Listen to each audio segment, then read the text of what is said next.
All right.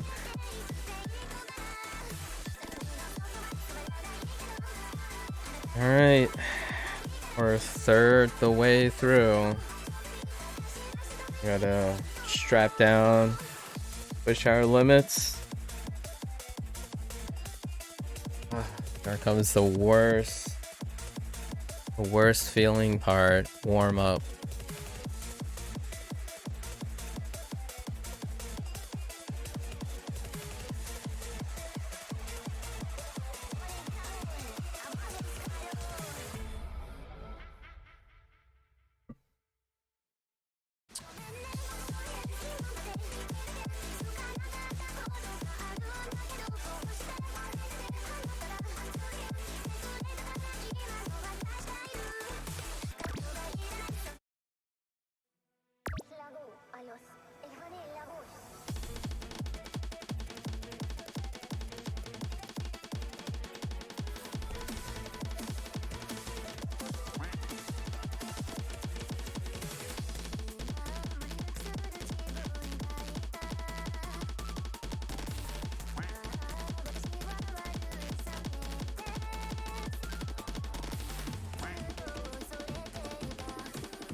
Ho ho ho.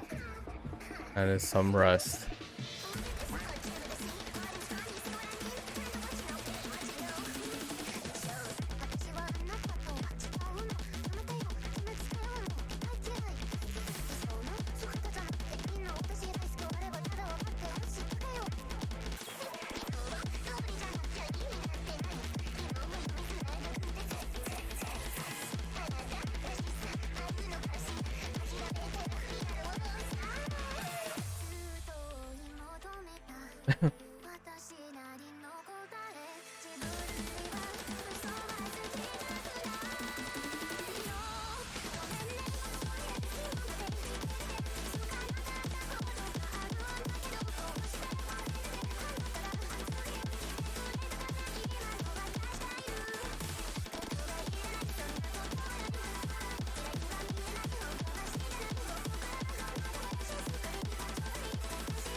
Oh my freak.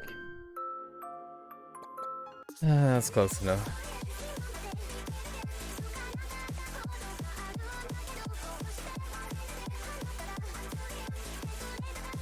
I was adjusting my my seating position during that.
It's like I have broken hands when warming up. Man. It's so hard to warm up.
So hard to warm up.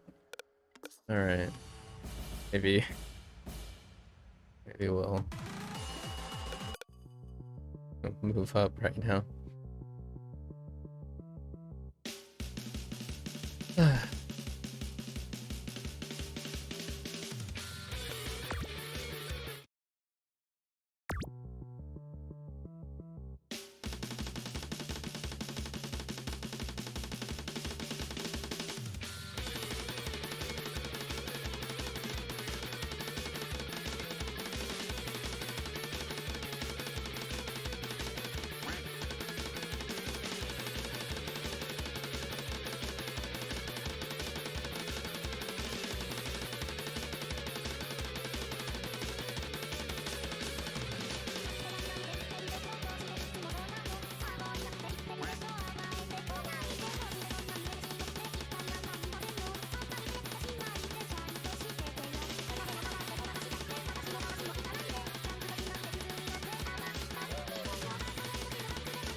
Let's see if we can do a little bit better this time.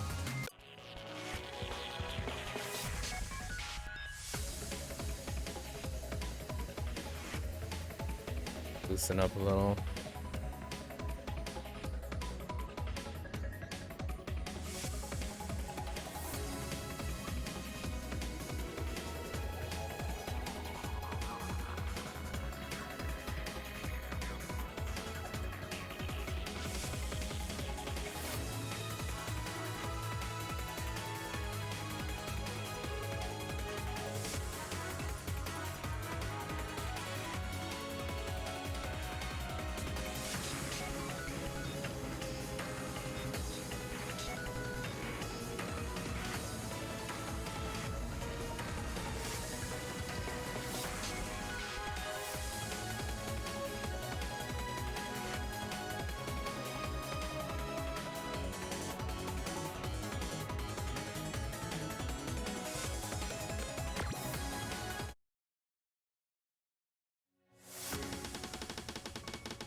Just like slightly warmed up, but I reached my hand tensed up in the end.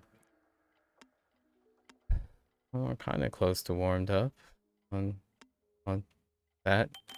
It's certainly no like look at warm being slightly warm and not being warm at all. Man.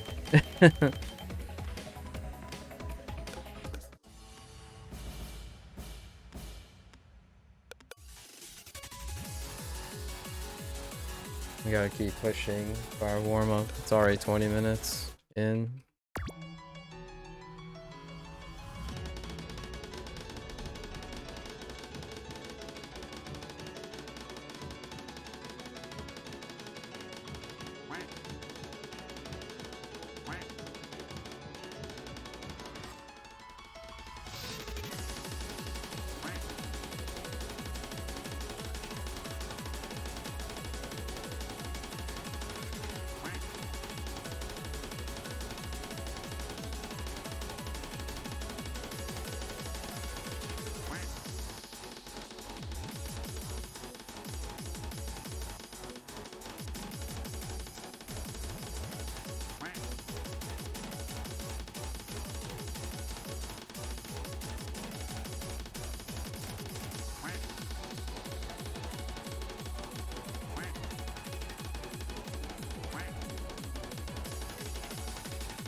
Oh, you waited in here for 2 hours? I appreciate the wait, Foxy. How'd you know? How did you know? I was gonna start an hour or two early, but I got into a typing sesh in Discord. I got a little out of control, just a little bit. How are you, Foxy? What's on your mind today?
Hey. Hey.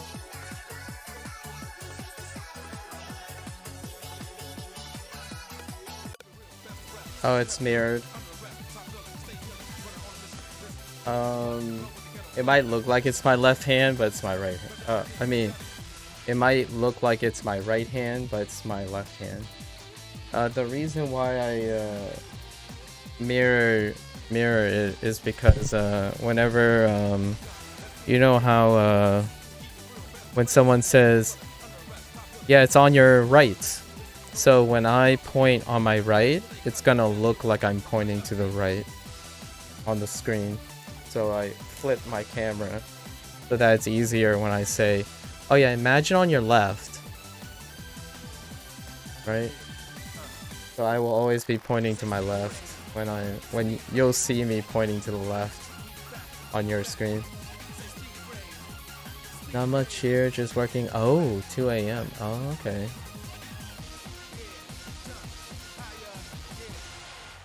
Falling behind in all games. Well, I hope you find some time, Foxy. I hope work is going well as well.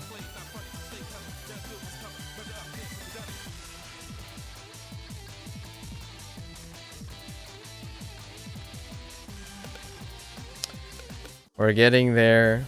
Things are happening. Yesterday, We broke another record, another personal record. And we're gonna get there again, hopefully.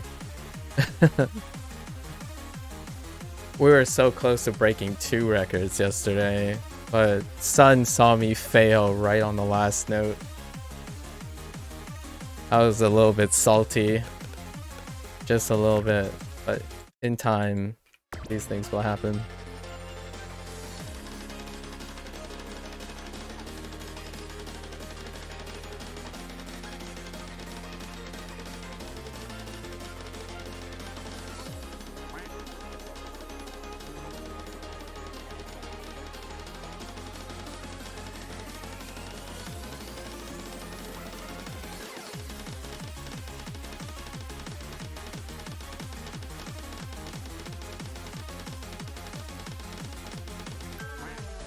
This one gives me the most trouble because of the irregularly spacing.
Don't know how people can put so many hours in the same, like, WoW. Most people I play are tryhards and spend every day all day into WoW already doing. I'm still alone, I'm kind of making it not really possible to play with them. Oh, I'm sorry to hear that, Foxy. Yeah, when people really like something, they do quite like it a lot. I hope you find someone who feels as casual as you are. That would be kind of nice, you know? You still can find people like that. It just hasn't happened yet, you know? Either they're playing WoW or they're sleeping in the most recent Modern Warfare 2. A friend of mine has some kind of thing and they hunger. And there's just no way for me. I see. I'm sorry to hear about that, Foxy. Sometimes I can relate personally, I suppose. You just have to go at it alone, you know? Be comfortable feeling like you take your things at your own pace. You could join them, you know, you could be as hardcore as them if you want, but it sounds like you know what you want and going at your own pace. For me, I would say I'm very comfortable the way that is. Like, you know, people get really invested in what they enjoy, and a lot of times I only mirror them, you know? The person who got me into started playing again last week and asked for company and asked I suggest that we play. Oh, I'm sorry to hear that. You just gotta find the right person, you know? It's a shame Coffers doesn't really like doing any of those things that you do. Coffers is kind of like that too. He has a lot of friends who get into things, but they like get into it really hard and then just like finish and then lose interest. And Coffers is still, he bounces from game to game too, or come back to games at his own pace here and there. He's not the one that dives in hard, like for example Sun with Osu. For myself, the things I'm interested in, I can't express how much I'm like the people you've just described if I'm invested in something. Perhaps you haven't found that thing you really want to invest in, but that's, you know, it's a sign of passion. It's a trade-off for being left behind though, for sure.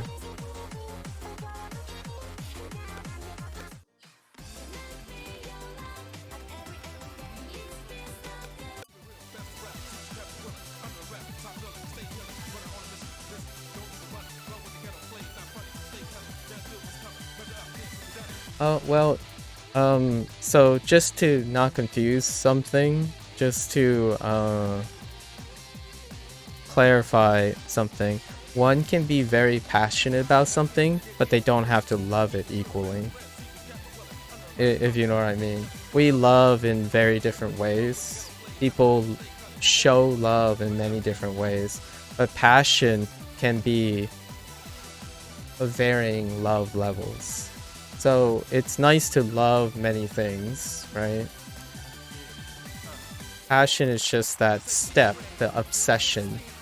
One can love something without obsessing over it.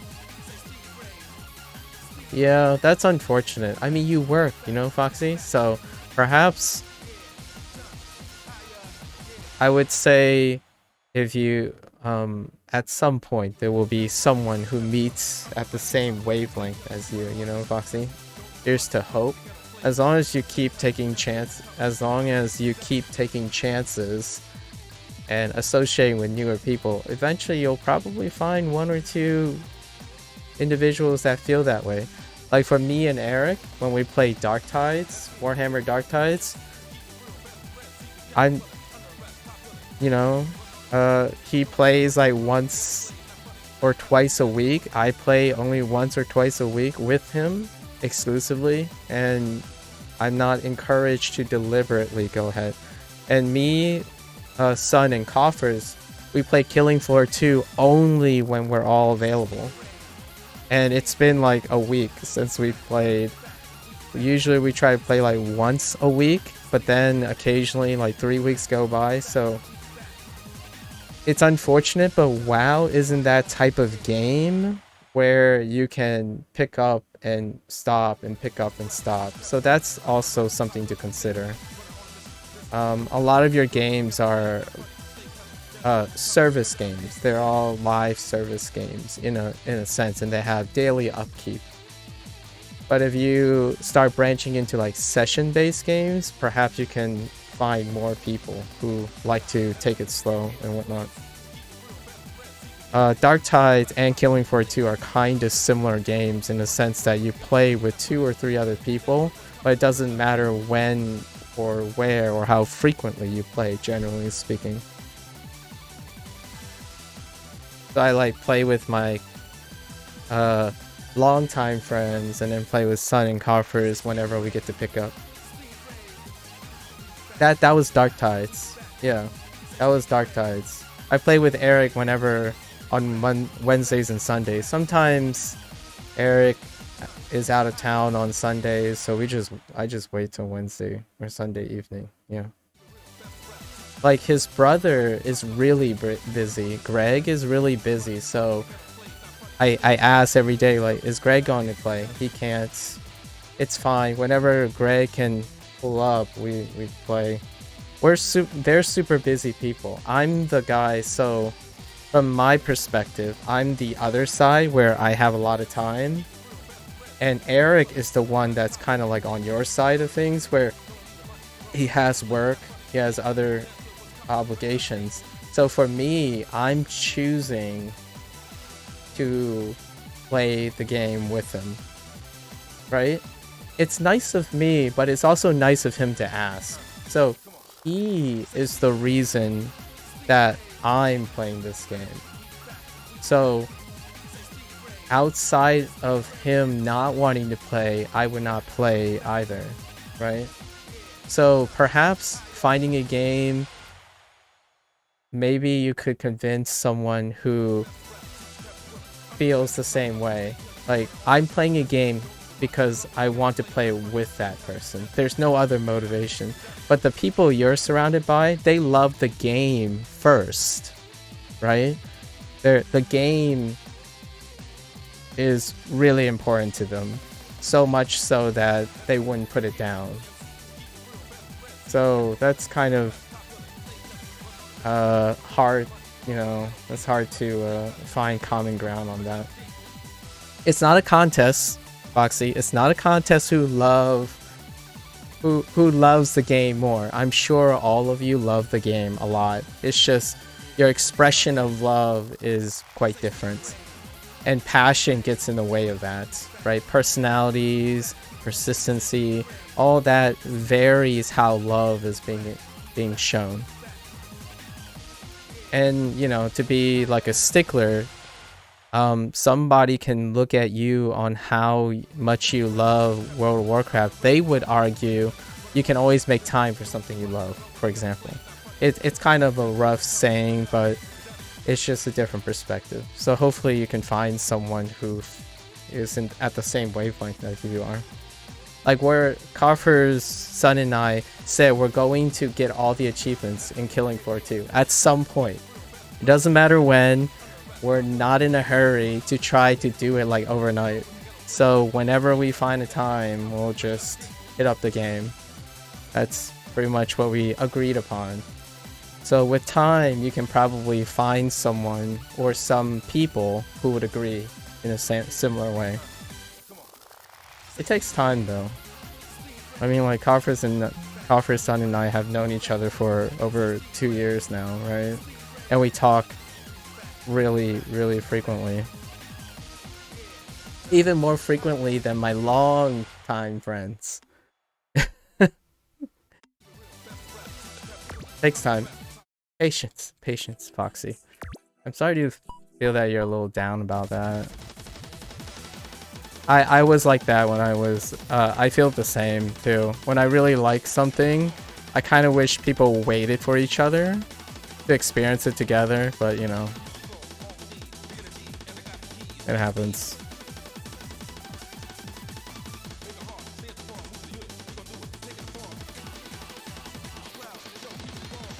More often than not, actually.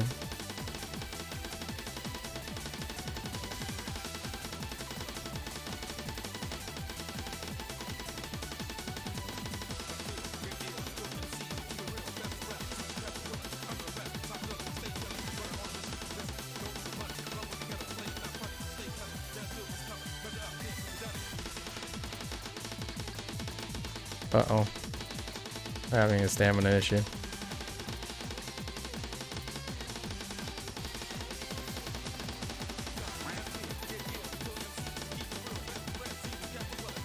Oh. And too stiff.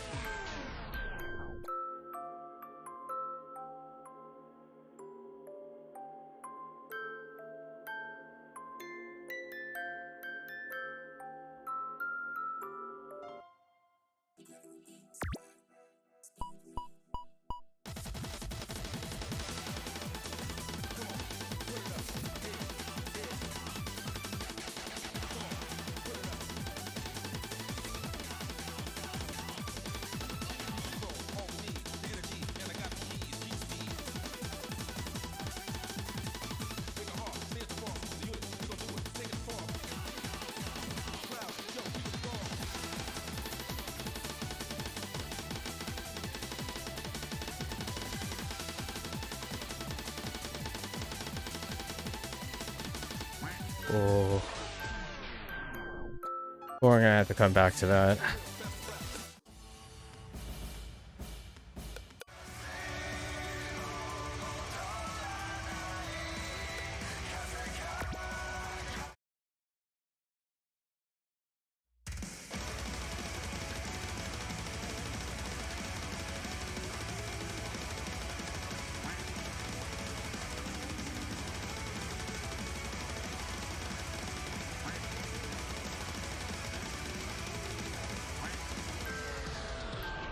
Yikes.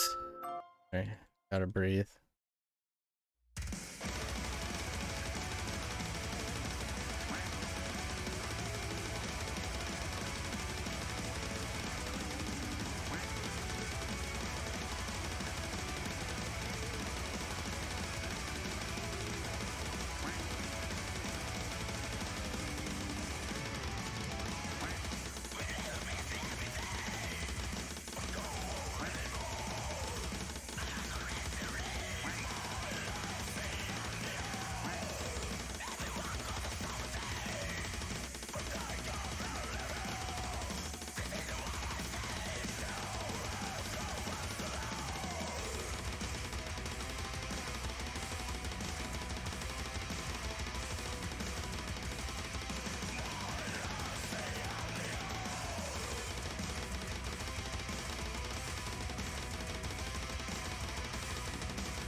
Ah. Ugh.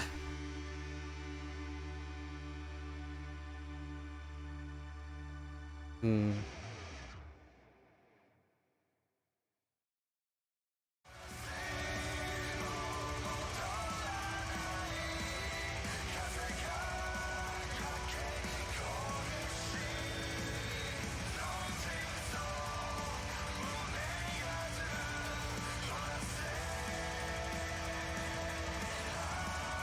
Got out of sync a couple of times.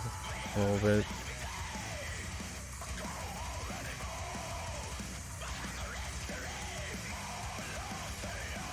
Still not very comfortable.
Yeah, Sun and I talked about it yesterday too. I'm looking forward to being able to. I don't know, my hand's a little bit shaky, so we'll have to come back. Yesterday I failed on the last note. My stamina was drained out on the last note. We're breaking new records though. New records for myself.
Okay.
Oh, neat. Neat. All right.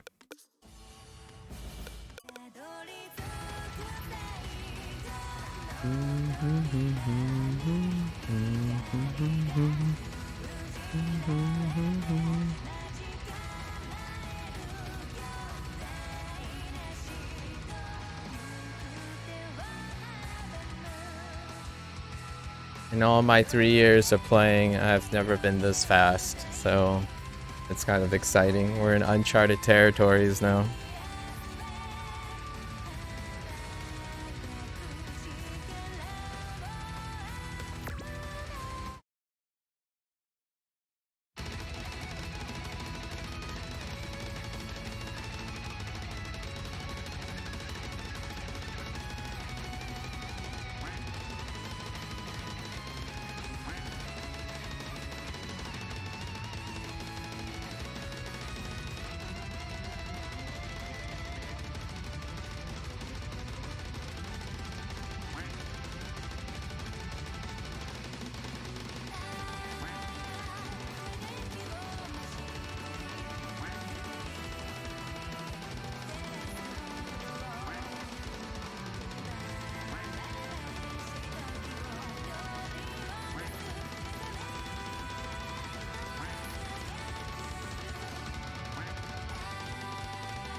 It's too fast. Oh, I keep dropping. Yeah, I agree, Foxy. It's worth.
Yep. Too fast for now. I have to keep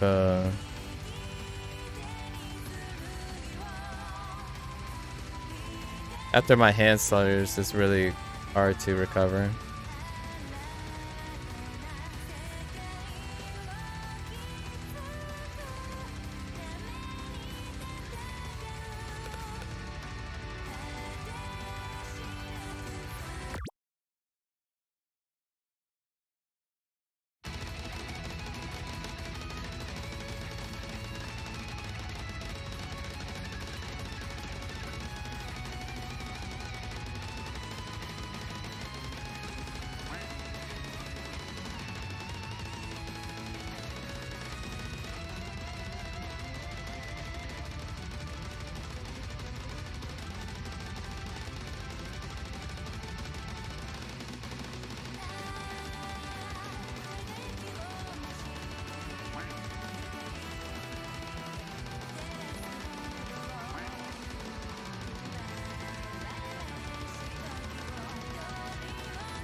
Oh man. Holy heck. I can't hold on to that.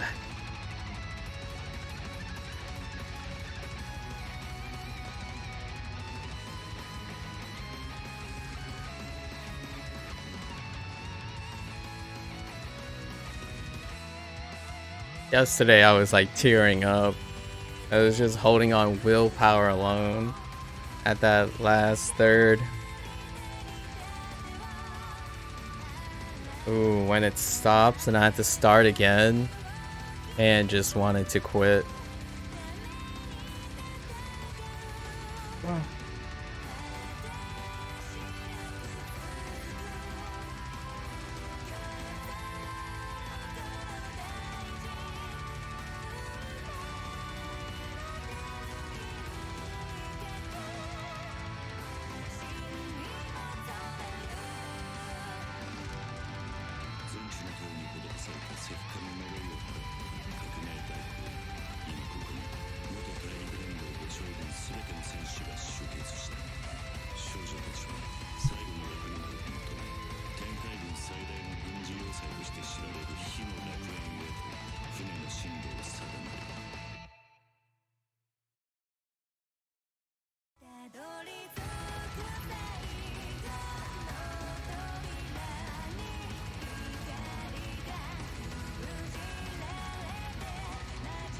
I don't think we're gonna be getting this today. It was super optimistic that we got this today. Yesterday we almost got it too. We got the first one on this and almost got this. So I was a little bit optimistic today. It was a chance. It looks like it's about 2/3. We'll need a lot more stamina than that. And then we completed up to here the other day, so lots of progress. And now we're gonna focus on being a little bit more consistent here.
All right.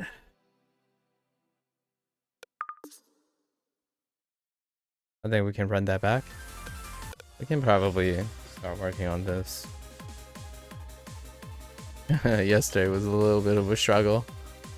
We were running on fumes yesterday.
Solid.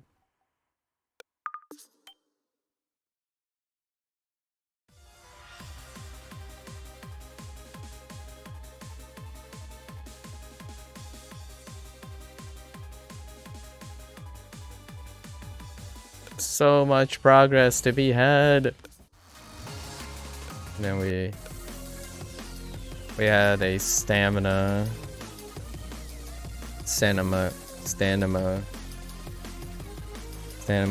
cap here. I keep saying stamina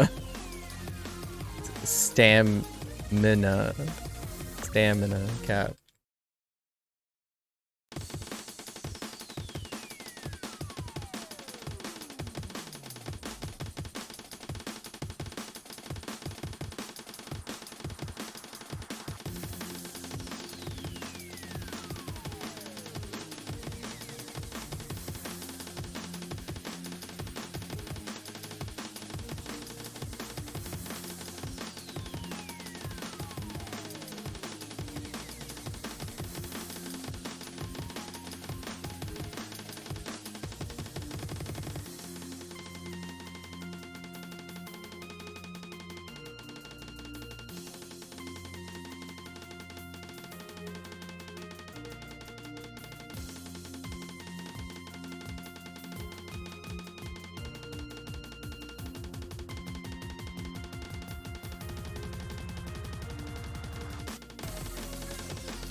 I ran out of stamina near the end. When the instrumental is amazing, but I don't like this thing. Oh, wait, are you talking about this one? Wait, or are you talking about the?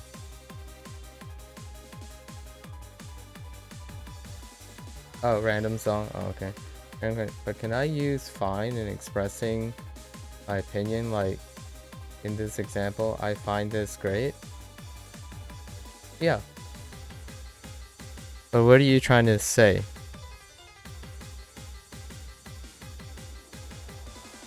Like that's how you feel? You discovered that this is great? Is that what you're trying to say? I think it's fun.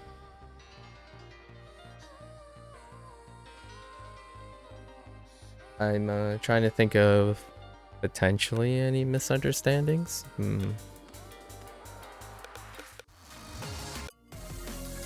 Yeah, you're good. Oh, I think this is great. If you find this great, the expression is fairly similar, yeah. I think you. One thing, the difference between the two that I could see someone say is, when you find something great, you've just discovered it. When you think something is great, it means you still think it's great. Like, it was before and currently still great to you.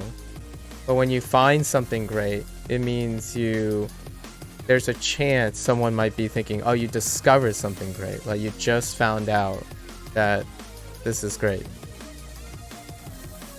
But more or less, they still mean the same thing for most people. So you're perfectly fine if you're trying to say the same thing, yeah. At least in my opinion. I can't think of an alternative where there would be a misunderstanding.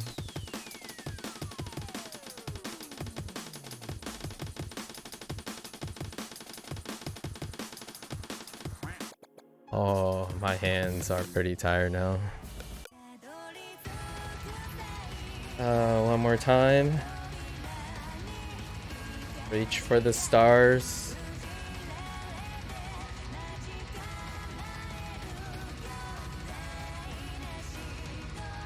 No, that's what it means. Yeah. But you can find something figuratively or literally. So I think you're not familiar with the use of figurative language. Find is a figurative verb as well. So when you find something to be great, you found an emotion. You don't have to find the object is the emotion.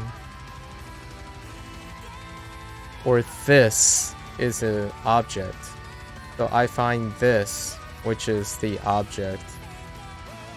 And when I mean object, I don't mean literal object, I mean grammatical object. It can be a literal object or a figurative object. Like, you can. So like, for instance, I found sadness. But in your specific sentence, this, whatever this is the object of find. So it can be anything. Like, I found myself. Although, a lot of times most people use find in the past tense. It's because you find something once, but when you're describing it, like right now you're listening to this, you can say, I find this song great, or I find this great. And then once the song is over, most people would use the past tense. I found the song great, because you can only find something once, generally speaking. It's like a,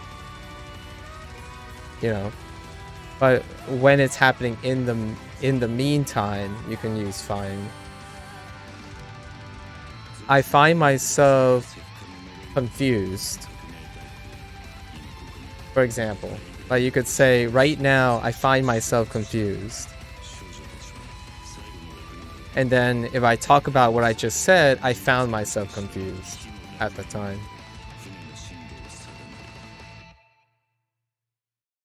And confused is an emotion. So you could say, I find myself great right now, or I find myself sad right now. And then in the past tense afterwards, I found myself sad.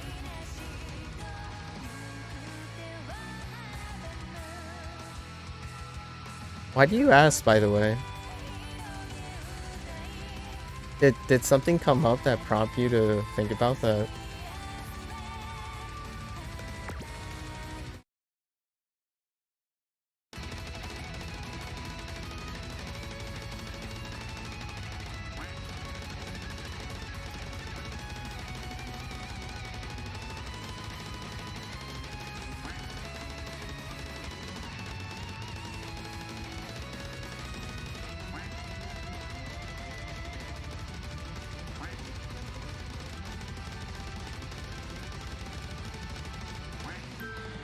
Oh, it's so hard to start this again.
Ugh.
Ah.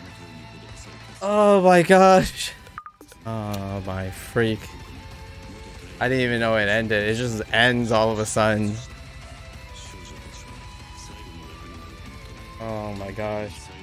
Like my hand started going numb, like my middle finger. I didn't know if I was pressing down the middle finger anymore. Oh, at some point I just lost lost feeling of my middle finger. Or lost track of it anyway.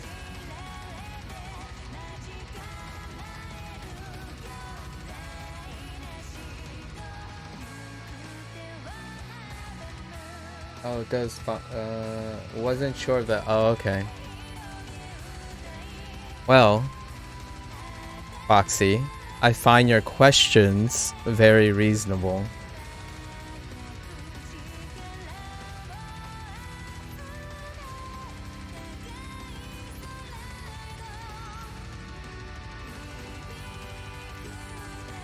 Hey, Jackie. Hi, Jackal. Sorry, I said Jackie. What's up, Silver Jackal? Ugh. Hold up. My arms are a little shaking. A little tense. What's on your mind today, Jackal?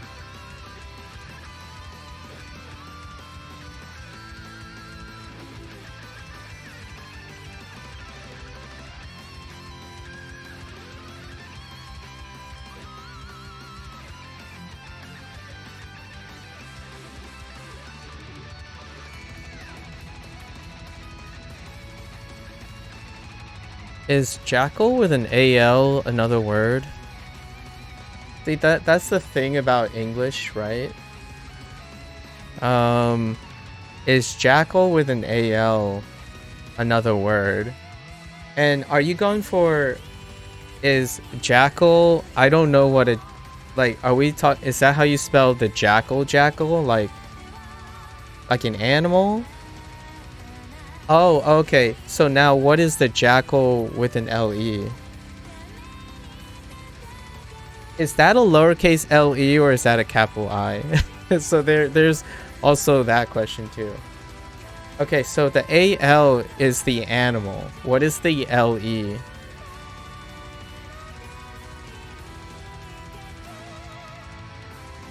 Oh. Oh, okay, I got it. So wait.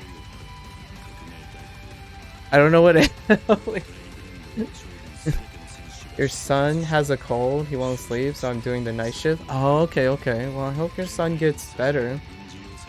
Did you make sure, your son tests negative for COVID-19? Because there is another wave happening right now. So just in case. I don't know if you have like a home kit or something, just to make sure that you don't end up getting sick as well, probably. I hope your son gets better. Okay. Oh my, oh no. Yeah. After so many like respiratory related things. Yeah, bronchitis. As a youth, way back, I had like a bit of asthmatic symptoms, but it was really just exacerbated bronchitis for a while. I was left kind of like just dealing with it. I hope he gets better. Yeah, that really... I'm not familiar with scarlet fever. Is it predominantly a fever, or does it come with like respiratory symptoms and whatnot? And then into a cold. Man. Peppy is the red rash. Oh, okay. Oh, I see. So that's where the scarlet comes from. I see. Man, tough break. Well, I hope your son stays warmed up, cozy up, and make sure, you know, this stuff can easily become pneumonia overnight, and pneumonia has some, you know, irreparable respiratory risks. So hopefully your son bounces back.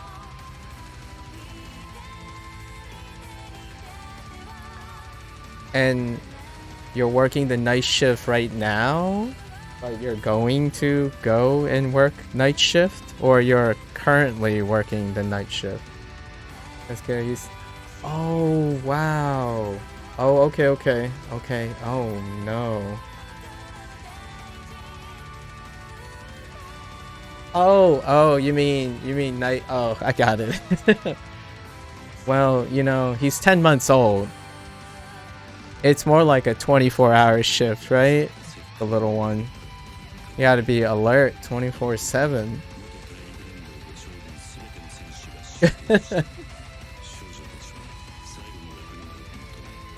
I'm actually... Yes, Foxy. Indeed. I was in that mindset right now. Oh, yeah. Well, one silver lining, your son sounds like a fighter, a really strong fighter. That's tough for a newborn. That's quite tough.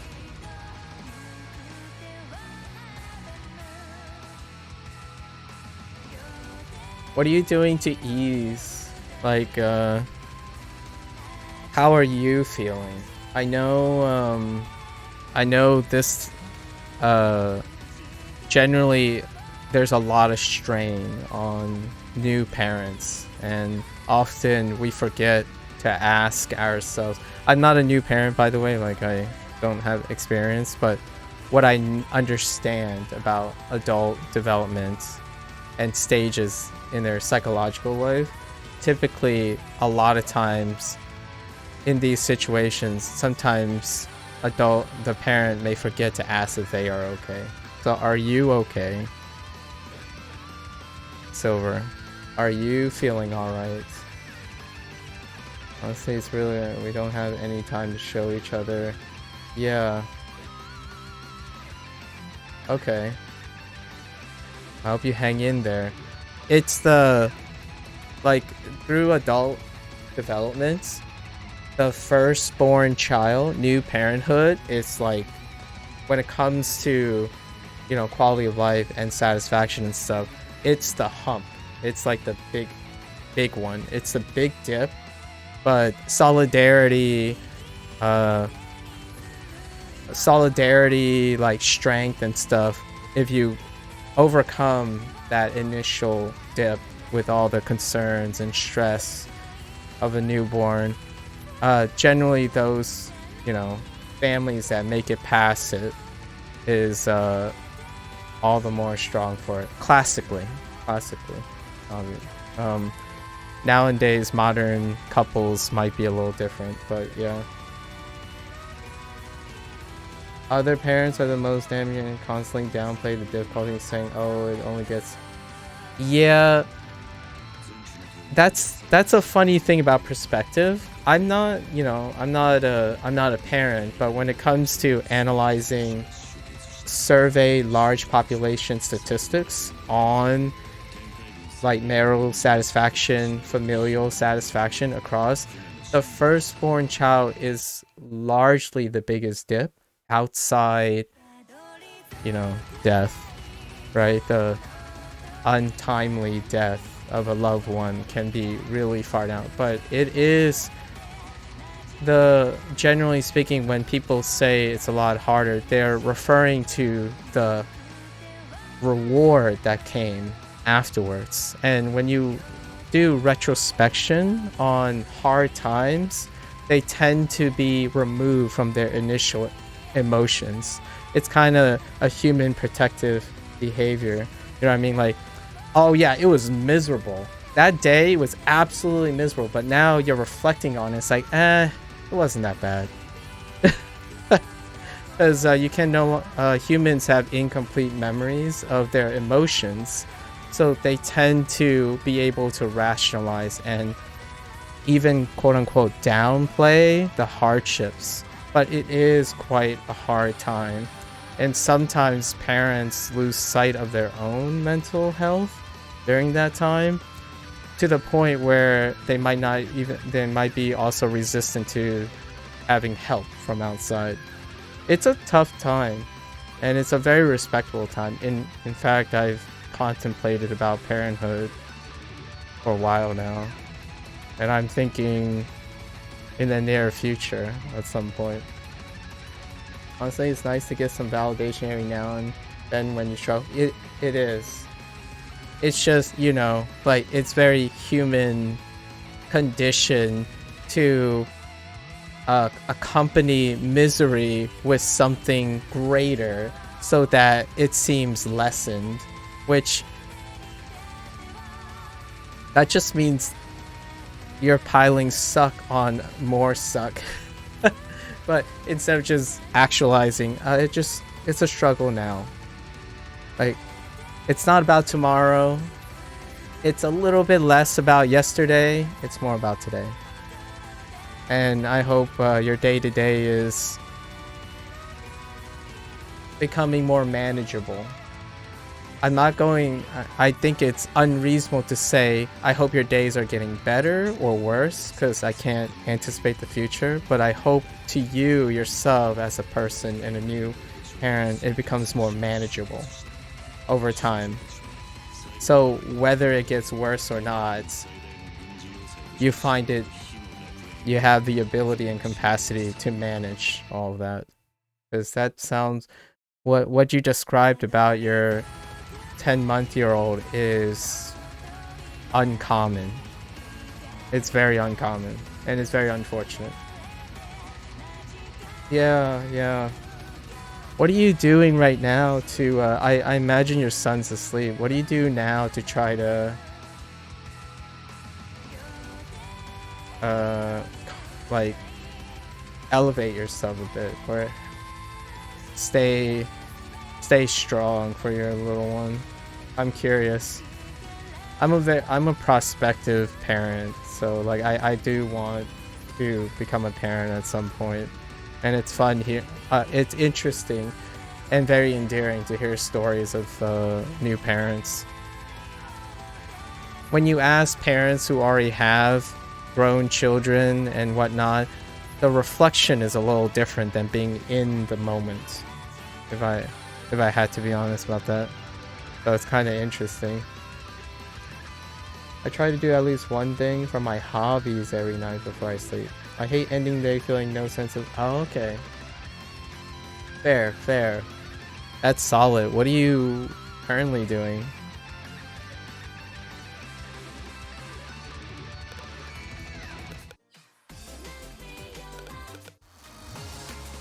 What are you currently doing?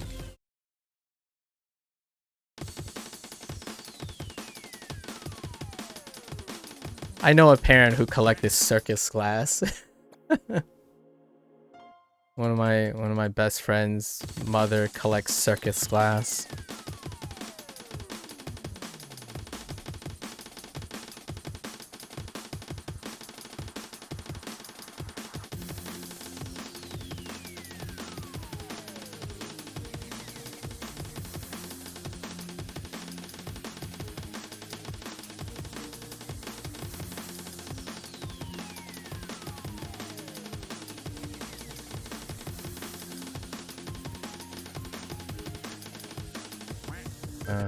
This is pushing it.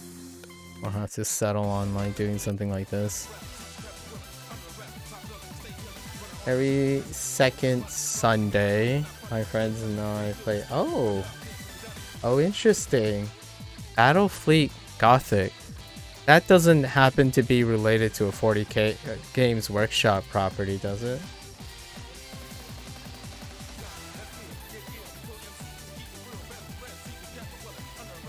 Okay, I was about to say, by the way, Silver, it's not the greatest game or adaptation, but there's actually a digital Games Workshop hired Battlefield Gothic digital game. Like, if you can't be next to your friends and stuff, like geographically or whether, there's actually Battlefield Gothic, I'm pretty sure got adapted. I'm not sure how well the digital form plays, but that's how I know about it.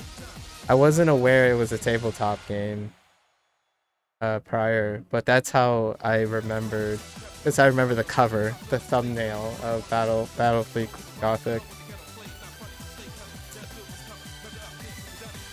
Neat.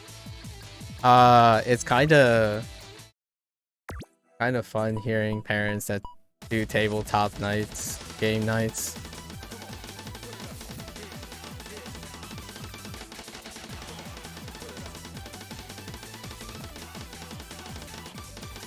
And here I thought crocheting was on the table.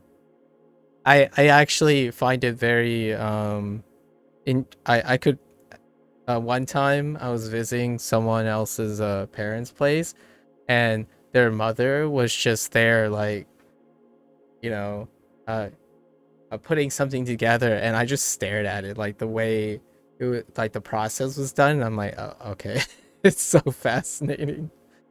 I can't do any of that, but like just handcraft stuff, like just fine crafts and stuff in general. I'm not a very practical person. It's soothing.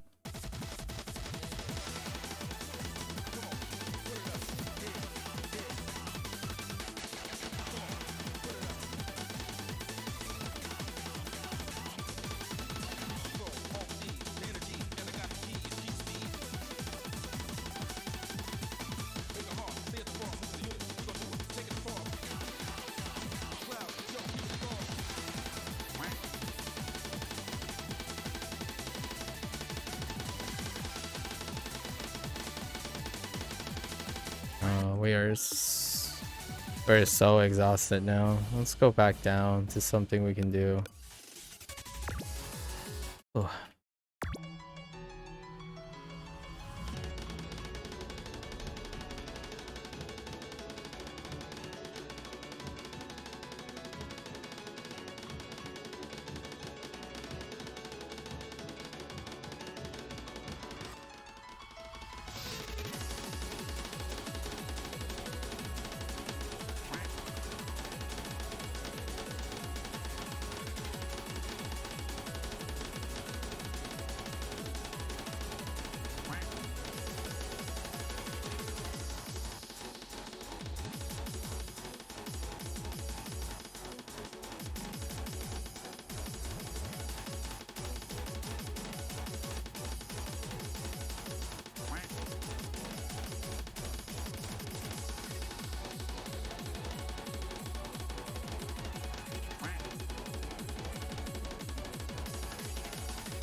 I have an itch on my nose.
Oh, oh. This is a rhythm game, yeah. Although I'm just practicing. I'm training specifically.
I'm so there's this thing one of the toughest skills in this game tends to be a physical limitation, and a physical limitation tends to deal with stamina and the dexterity, the speed dexterity of your fingers.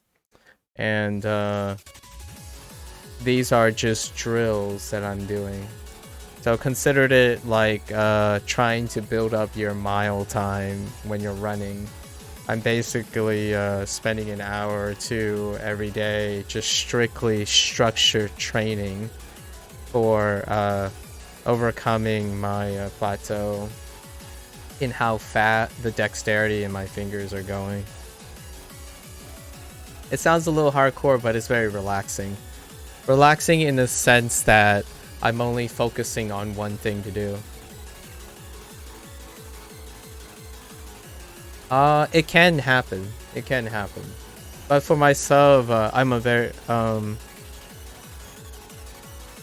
there are many things that I've done in my life that has the risk of overexerting from injury. And thankfully, in terms of the way your hand works, it's a lot less risk of injury for someone who is trained. So I typically do like fitness that has more prone to injury and whatnot, so that type of structure is very familiar with me, so I'm structuring it in that way. So I am nowhere near my point of injury at the moment, and I have I say I have sufficient mind-body awareness that I know when I'm at the state of injury, when I'm at fatigue, and when I'm straining. So luckily for this, in this case, doing this is very low risk, at least to someone like me.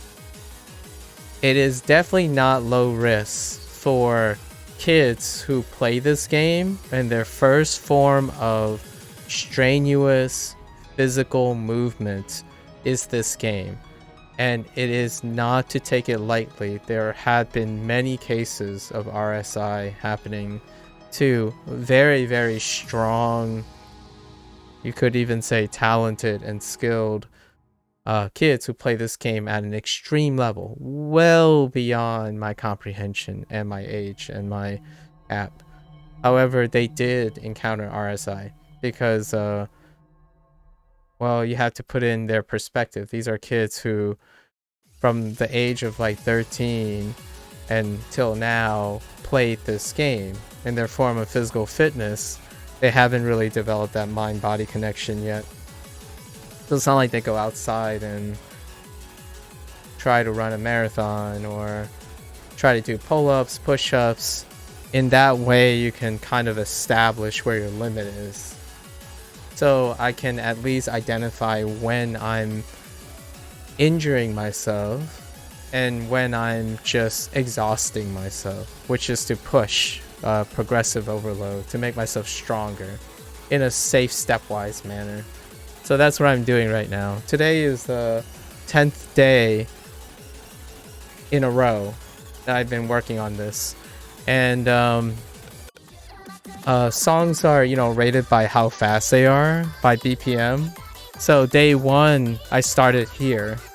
I was barely able to complete the 3 minutes and 19 seconds. And today, 10 days later, I am at my first completion of BPM at BPM 190 at 4 minutes and 50 seconds.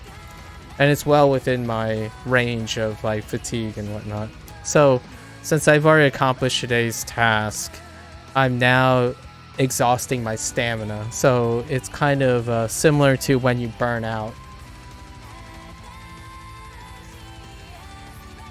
Yeah, I used to like moonlight as personal training kind of thing. So like I make programs and stuff just for myself mostly, but when people are interested, I try to structure programs so that if it's a mechanical thing you want to improve to prevent injury and stuff, I like doing this kind of thing. It's not the most exciting thing to do, but it's the safest approach. It's one of the safest approach.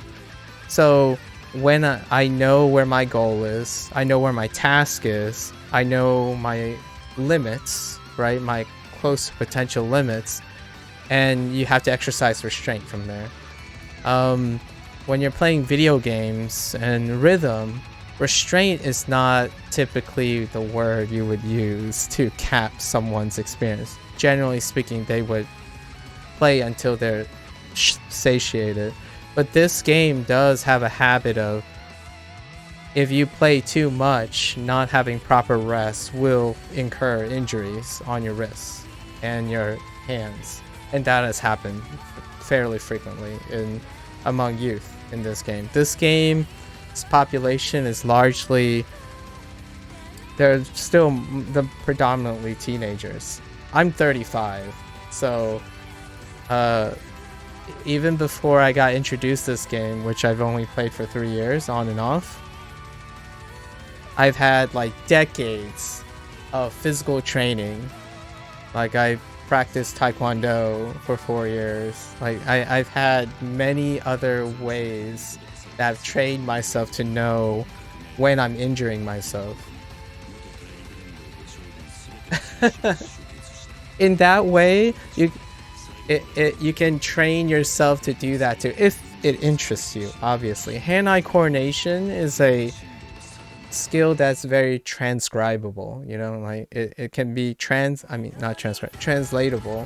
So I like playing this rhythm game because I know I know a few aspiring, especially one aspiring goober that has incredible, extraordinary proficiency in this game. Whether it be rhythm or not, he just likes the combination of this.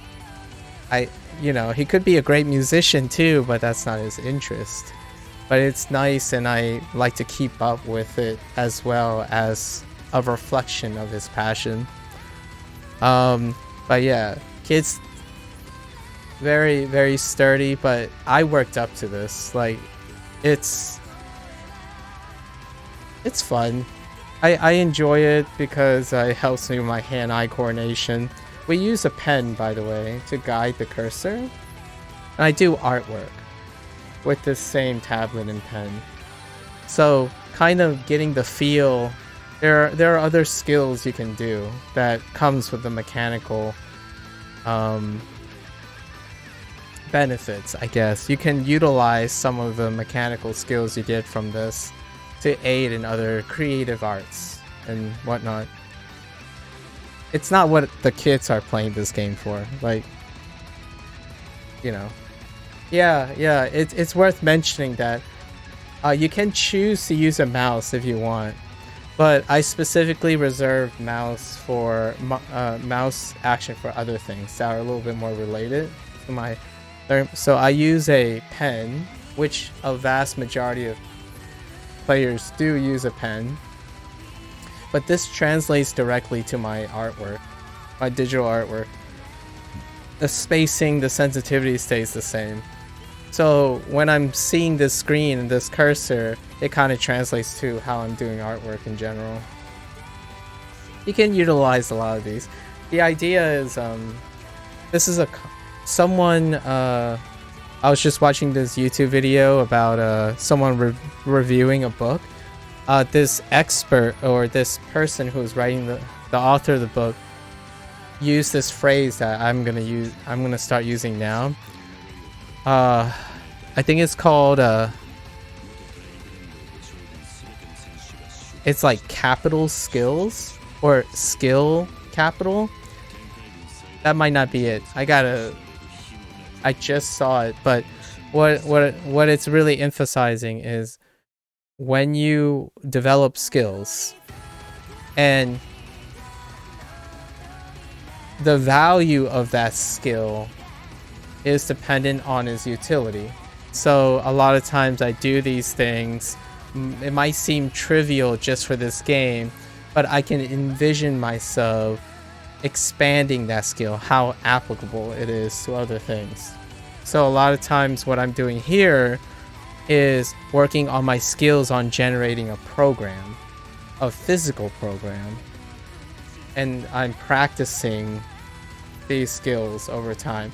It's not just what I'm doing isn't just trying to get faster at the game, or that's an incentive. But most of the things I do, either on stream, talking to people, I have, in a shady, sus way, I have ulterior motives. I don't tend to do something for one purpose or one objective. I like to maximize my skill acquisition. So right now I'm trying to get faster at the game, but I'm also integrating a lot of the stuff that I enjoy doing, which is like planning, consistency training. I'm using this as a mental health thing, so just it's nice that if I'm sitting in front of a computer, I could at least do something that could also be used as a way, as an example. Maybe it'll work for someone else, so I'm trying new things, and it's relevant to friends that I know, that kind of thing. That's a long digression, but that's kind of the hot take, or the slightly colder take of what I'm doing right now. And it's a 30-day experiment. I have the 30-day plan, where my marker is, where my objectives are. I'm ahead of schedule. I'm like way ahead of schedule. I'm already past my second week goal 2 days ago. So perhaps this will lead to something unexpected, and then I'll plan around that too. I want to say I'm a micromanager, but it's more like you plan realistically, and then you put in plan Bs and contingencies just in case you exceed or you fail to meet your goals, kind of thing. Yep. Sounds like personal training. That's perfectly reasonable, Silver. And I mean, as far as I'm concerned, you're a first-time parent. I think trying to plan for efficiency is something that might just be a privilege at this point. So you're a parent. Personal growth is every single day. I think your time is well spent, if you know what I mean. You can't be more efficient than being a parent. That's efficiency per day. Although I have to admit, I don't know what you're doing right now, but I'd be like pouring into books and stuff too. But I like to think that when the time comes, which I'm planning, I would be well read, or even better read than I am. But you know, you have to be on your feet. Parenting is a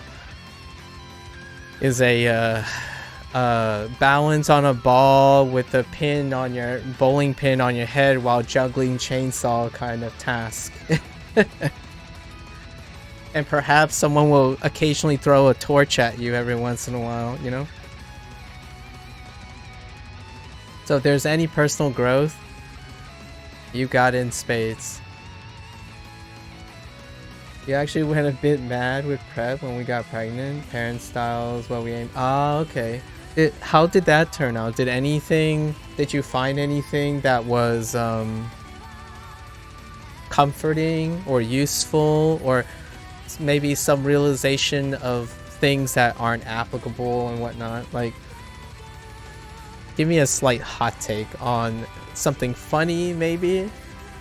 My wife got a bit worried about it. She's a bit more relaxed. Oh, okay. I think it's fun to see what doesn't work, what would work, what was comically out of tune and all that, just to reevaluate. Honestly, I got quite into Montessori education? I'm not familiar with the name. There's nothing in your plans that holds up against your kids. Oh yeah, that's fair. That's philosophy.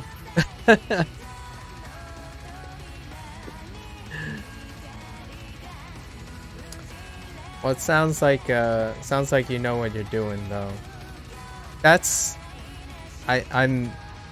I'm not sure how well you do with compliments. I know we're not in like a complimenting society these days, but I have to say that it's nice to hear that there are still parents who are elevating themselves to the task. Because I just had a recent discussion with someone, or more like ranting, but I've been diving into a lot of statistics, right? A lot of population statistics, and it is almost common now to find that it is less likely that parenthood is attractive as a stage in couples' lives. So it's kind of refreshing to hear, even when it's very hard and whatnot, there are parents that still at least show optimism, right? We'll get through it, we'll persevere kind of thing. Because I can tell you, I don't know I guess I'm a fairly highly educated background, and the people around me, that's not a talking topic. We're well into our advanced ages, so it's not parenthood is not a talking topic these days. Things are even compared to previous gen. As dual income is required, so planning, yeah. There are so many things going up against potential parenthood. Like prospective parents, our modern society is not the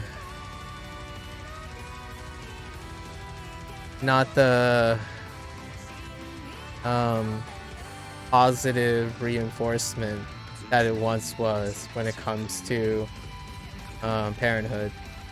So it's refreshing to hear that people still have children and feel joy having children and plan to have children. It's not that it's getting less and less common, which kind of, to me, you know, I'm biased. I like the idea of the human race continuing to propagate.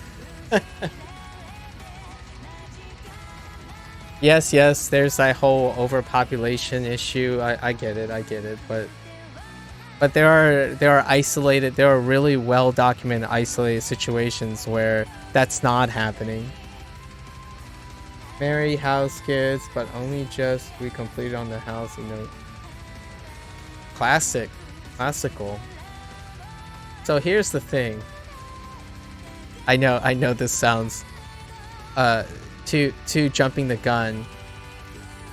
But what about a number 2? Are you going for the classic?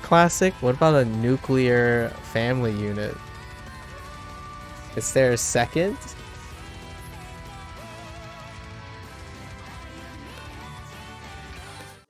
No pressure. No, you don't have to answer that.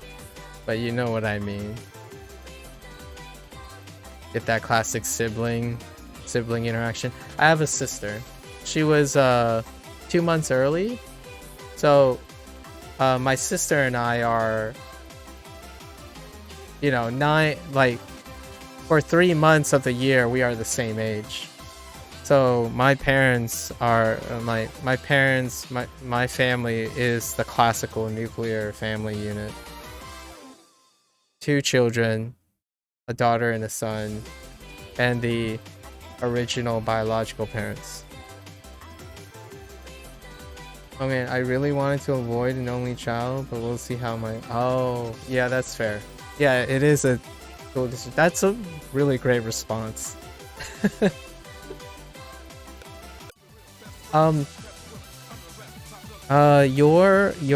The age you're having your child reminds me of my best friends. They're identical triplets, and their parents planned in fact, their father helped build and design the house that was built before planning for the child, and then they ended up having identical triplets. But that's a really long truncated story, but it's around that same age. They're like they planned for a while, so it's like mid 30s plus. So their parents are a lot older than my parents. My parents are the first gen immigrants kind of deal. So came here, settled down, put some roots, and then decide to have 2 children. I'm really close together though, like unusually close together. But that was the idea, and to have 2 children very close together. I haven't really asked anyone how they feel when there's a huge age gap between children, like what the children's perspective is or the parents' perspective on having children really far apart. Since my life as an antidote was my sister is basically my same age.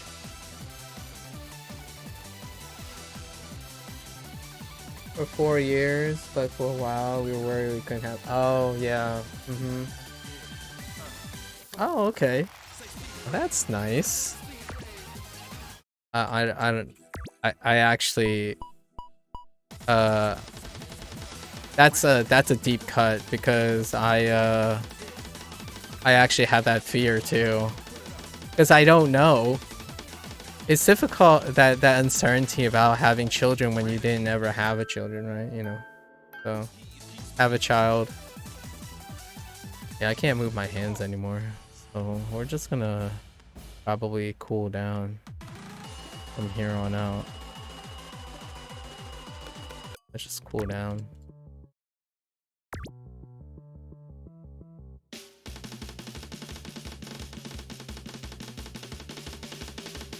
Hello, story.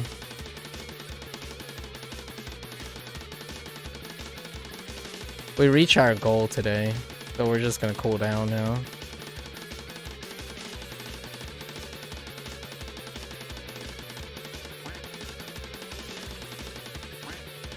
Whoops.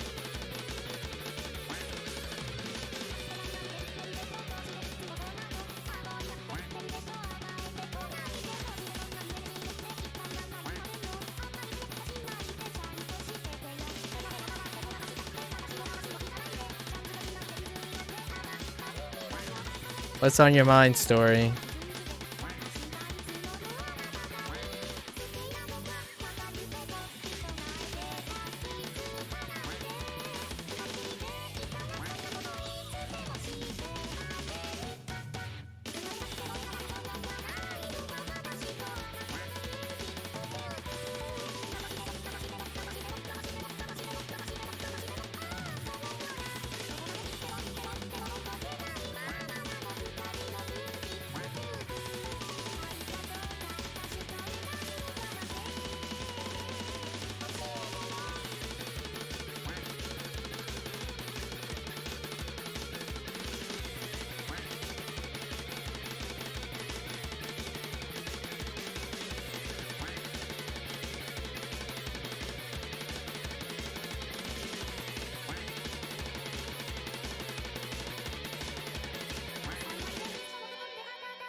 Oh, that's quite a lot of fatigue.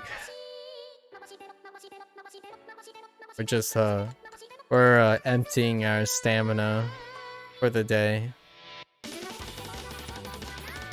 Raise that endurance a little.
Finals? Oh, good luck, story. Finals, big deal. Older brother is 5 years, okay. And your younger brother's, wow, that's a big range. Age gaps aren't really something I consider too much. I wouldn't mind close in age or far apart. That's fair. You have to know that much like those people who tell you that it gets much worse when it comes to parenting, Silver, in this way it's also retrospective since you grew up with siblings that are far apart. That far apart perspective makes it inclusive to having either or, but then you have siblings who grew up only close in gap and they can't possibly imagine or empathize with having siblings far apart. Are you part of no, it's not a problem, like it's not a problem unless you view it as a problem. It's more of a trying to get into the other people's perspective, right? So it's less of a problem the more you understand about it. So like you can better appreciate that those people are trying to make you feel better, but it's because that's how they understand it in retrospect. So it makes it less triggering or something just to be able to imagine like in the future you might be one of those and you might feel that way kind of thing. So it's very like acceptable. You can create empathy there, which for myself it's difficult for me to it's difficult for me to imagine having a sibling that's age gap apart, especially for my family structure, because that doesn't happen very often in in culturally as well. Culturally, it doesn't happen very often. The vast majority of children are born close together, so it's kind of one of those things. Like, it's very interesting.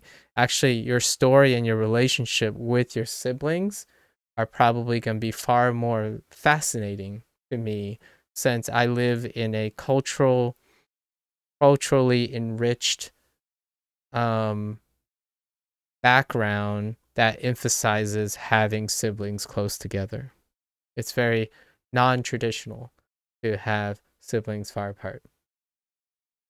I got a vein that pops who says it gets hard to just sleep when they sleep. That's fair. That's fair. Honestly, do you find any sleep when you're parenting? Like, I don't think I would be able to sleep for the first year. If I had to guess. Although I'm a light sleeper, even to my current age, I'm still exceptionally light sleeper. The problem is, with that said, I've passed out before.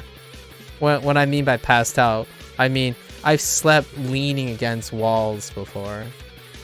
So perhaps I would not want that to happen in that situation because it presents a danger, right? So still, if I know myself, I would probably sleep very little in the first year.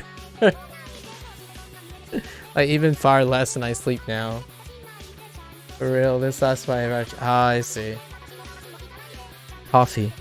No, I'm just kidding. I don't know if you drink coffee. I've been watching this documentary and an essay on the singular introduction of a consumable product that has shaped our society, modern society.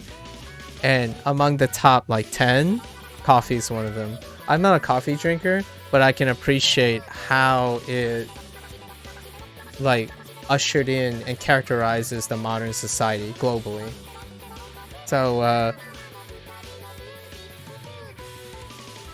whatever you disagree, like, the people who disagree and etc., like water's the jam, etc., it doesn't change the fact that coffee defines modern society.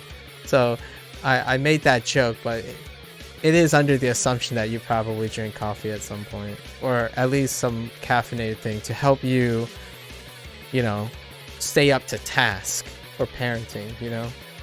I mean, but honestly, it just makes me it makes your head a bit quiet. Oh, interesting. So here's a big brain thing. And I don't mean to gaslight you, but this is a chance I might actually...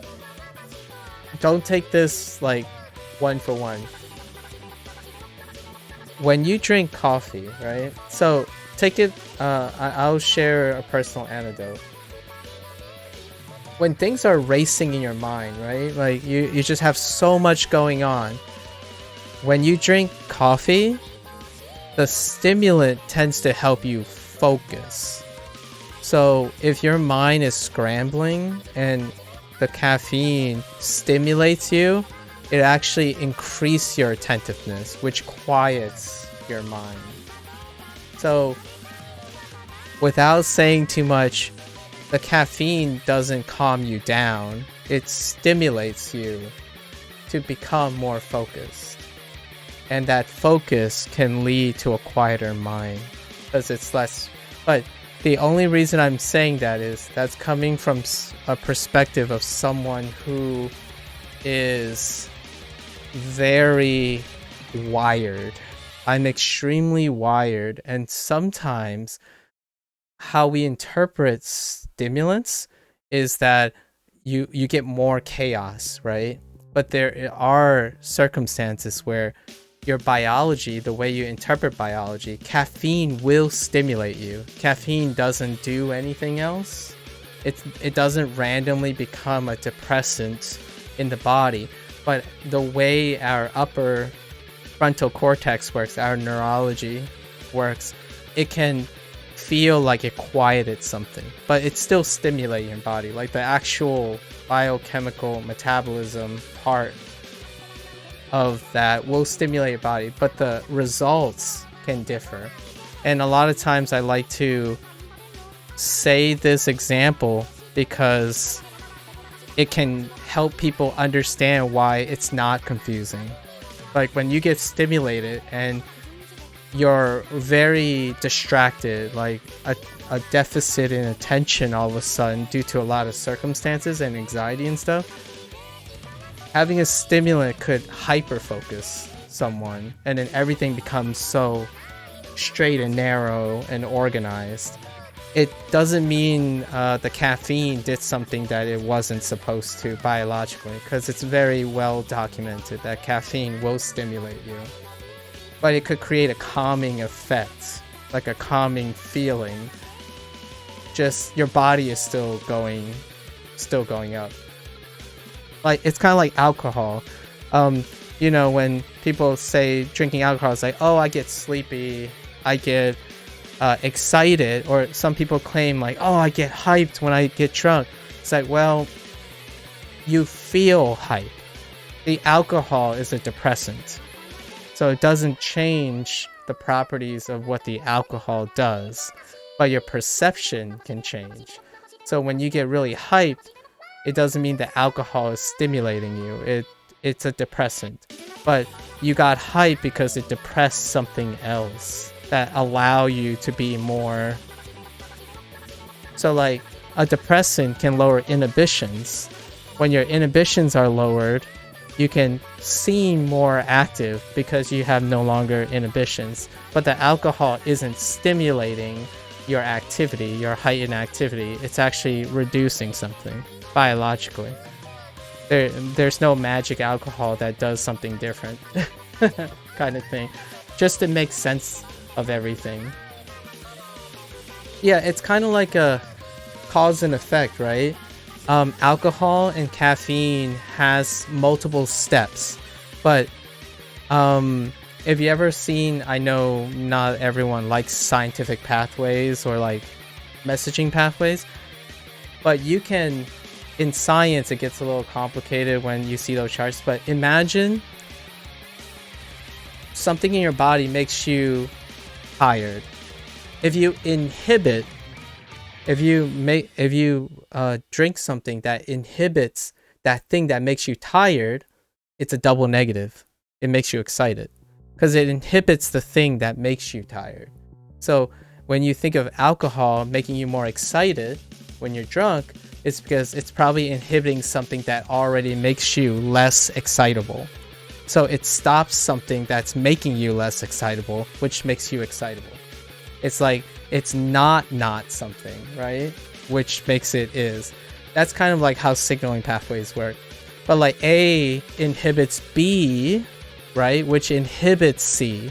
So if you inhibit B, B doesn't get to inhibit C, so C gets activated.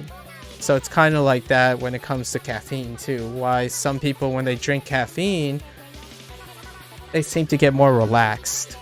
It's just there's so many things downstream of what caffeine and alcohol is doing that happens in our head. It's a mystery box. It's still a black box in terms of neurology. But the caffeine and the alcohol, its immediate effects are indisputably the same in all of us, which is a fun story that I like to talk about when it comes to like cause and effect. You can bang a Red Bull and take it back. So I just assume I was quite, yeah. So caffeine resistance is a thing. It is a thing. However, there might be something about having a chemical stimulant that's giving you more, like it's relaxing you overall more than it is stimulating you in the far end. But yeah. So in the end of the day, you do things to promote the effect that you want, right? So that comes with detailed, record keeping and all that. In the end of the day, we only know what, at the moment, we only know what it does immediately. But the end result is so complex and it's so far from the source of activation that weirder things can happen. So that's a conversation I have a lot with like people who drink alcohol and caffeine. Those are the two most common conversations. Like I don't know why. It can be to tolerance too. Tolerance does happen though. Resistance to the effect does happen. However, in your case, if the first time you drank Red Bull helped you take a nap, then to develop resistance to the caffeine would mean over time, the more you drink Red Bull, the less likely you're going to be able to nap. If Red Bull is connected to the nap, then the resistance would make that connection weaker over time. So if you want to truly test if you're growing resistance to caffeine and you believe that Red Bull is connected to your ability to take a nap, that's probably where you would start. Because resistance, if something is causing something, developing resistance to it would make the causation weaker. That would be the logic behind it, I guess. So if you ever stop drinking Red Bull and suddenly you can't take naps, then you can probably say it's the caffeine. So you can do like the opposite, where you just stop drinking Red Bull and nap. I feel these little discussions, these little like associations in people's lives, when you just write them down, like have a food journal or something, just because you want to, you're interested in yourself, it's worth the homework. Like you can legit create a whole ritual that benefits the rest of your life. Like you can combine cues and stuff in improve your sleep without necessarily rely solely on what expert A, expert B, expert C says, because it's still spurious. That type of data is still quite spurious. So the gold standard typically is to write the things down yourself. I know it's a lot of micro management, but here's the catch. Technology is catching up. And now wearable gear can track so many of that, like your body temp, your heart rate from something. So basically now you just, I don't know, drink something and see if your heart rate goes up. And then it'll be recorded for you. You know? I got annoyed with food while supporting my wife in a dairy-free diet due to a thing that ended with me being... How long ago was this? I'm not a health expert, but I do have a personal experience with the development of lactose intolerance. And we have to remember that lactose intolerance is on a spectrum.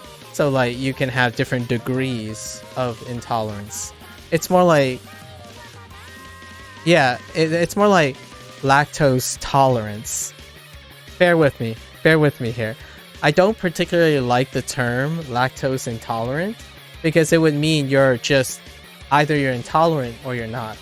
I a lot of times I view it as lactose tolerance, as in how much lactose you can tolerate before you know, have violent diarrhea. So you know what I mean? Like instead of the other way, tolerance has a measure. Like you can be more tolerant or less tolerant, but intolerant, it's just like no, not a chance. And that's a erroneous perspective that a lot of people take. Like, so when you tell someone, oh yeah, I'm a lactose intolerant, I'm lactose intolerant, and says, oh, I'm so sorry, like I put a drop of milk in your thing. It's like, no, that's fine. So that word intolerant is misleading. It's usually measured on a scale. And the reason why that's relevant to what I'm about to say is that it might be a coincidence that you're developing a decrease in lactose tolerance during this period because you are also getting older. If you know what I mean. And yes, exposure does help with retaining stuff, but it also we have to remember that you are also getting older, and tolerance for lactose does change with age. So if we can't it's not necessarily conclusive. So you saying I might have got, yeah, you might just have developed a decrease in tolerance. Yeah, so it's very likely. When you drink and stuff, you might just see that it's lower. Your tolerance might be lower over time. So it can happen. And it's more likely to happen than a sudden fasting from a dietary restraint in a short period of time. If you were to take a gamble, being weaned off of dairy for like a year is less likely than just growing older for a year to develop these these tolerance changes. At least that's what the record would show. However, it could be both. I'm not saying it's not both. It could just be both. It's hard to know. But there are a lot of explainers for that type of thing. In terms of pure probability, it's probably both. The likelihood of having a restricted diet for an extended amount of time. But 8 months is not relatively long. We're talking about an entire lifestyle change for like 3 or 4 years. Tend to give you some sensitivity. Like meats, red meats, that's a well observed change sometimes for like 3 or 4 years, like a vegetarian lifestyle or a vegan lifestyle, and then suddenly you try like animal protein again. It's well documented, but it's a long period of time. In tolerances though, tolerances can come and go unfortunately, because my lactose tolerance goes improved as I was getting older. So it could go the other direction. So just so you know, like it's weird. It's still a mystery in my opinion. But yeah. 3 years ago we cut all dieting. However, I most definitely went back from being able to eat cheese to most. Oh, so not even cheese. Interesting. Not even fermented products. I got you. Yep. Previous, your views on things are pretty zen. You adjust my outlook a little bit. Well, the idea is, I truly believe, in my opinion, that if you feel anxious, frustrated, fear, these things are the product of uncertainty. Fear, uncertainty, and doubt, right? So, just reasonably speaking, or finding any ounce of knowledge can be very comforting, in my opinion. There are very extenuating circumstances. I don't want to name those examples that may or may not follow this type of mantra, because generally you want to consider the exceptions to what I'm saying. I have a lot of but we're not going to talk about those because they're very morbid examples. Like, for example, the knowledge of terminal illness, right? That might be something that is debatable. But generally speaking, having any semblance of control through knowledge and wisdom ultimately plays to the human comfort. Control is a very comforting thing. It provides a lot of... It stimulates that part of our biology that makes it okay, or at least more okay than not knowing at all. Do you ever want to have a big emotional blowout sometimes? Being extremely educated seems to come with a lot of reasons to not get mad. That's a really deep cut, Silver. That's a really deep cut. So, instead of that's a very reasonable conclusion, right? Let's turn this down low. So that's a very reasonable conclusion, and I would say it is one of the potentials. It is one of the possibilities. Now the question is, you have to ask the person you're directing the question, does this person seem like they're a person who's suppressing emotions or rationalizing emotions? So for me, you probably know where I'm going with this. So for me, I'm more the latter than the former. I'm not suppressing any emotions. I'm not coping or dealing with emotions using my education. So the downside is, for the ones that are traditional, when you're suppressing, yeah, they will eventually get a big emotional blowout, right? And in some way they have to cope. So they have...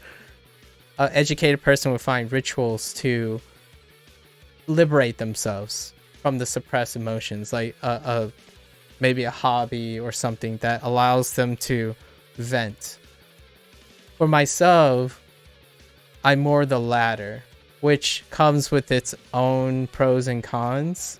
For me, sometimes I feel like I'm not alive anymore. Like I feel very dead inside. So what I mean by feeling dead inside is I start coveting people's passion. I seek to want to feel things. And that's what I do every day. So I watch YouTube, I watch React videos. I gravitate towards extreme people. Like people who are extremely passionate.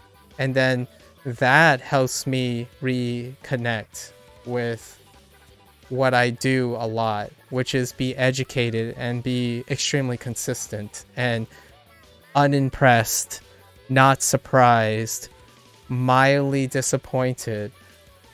And I often now put myself in extreme conditions so that I can feel it.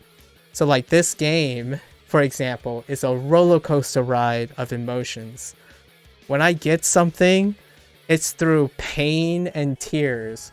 Like yesterday, I failed getting to the end and I was approaching tears. Like it was sheer willpower, and I put myself in these situations. So I'm more or less, quote unquote, a thrill seeker now because I seek novelty to off balance myself. So while fear and uncertainty and the unknown, like the doubt, can provide anxiety and stress in excess to a lot of people, I don't get that much. So I go and seek that. So often you'll find me doing things that I'm terrible at, that I don't like at first. So I spend most of my life now doing things other people like that I couldn't possibly like.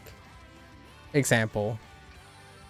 So to do that, it helps me feel again. So I do that. That's probably my quote unquote emotional blowouts.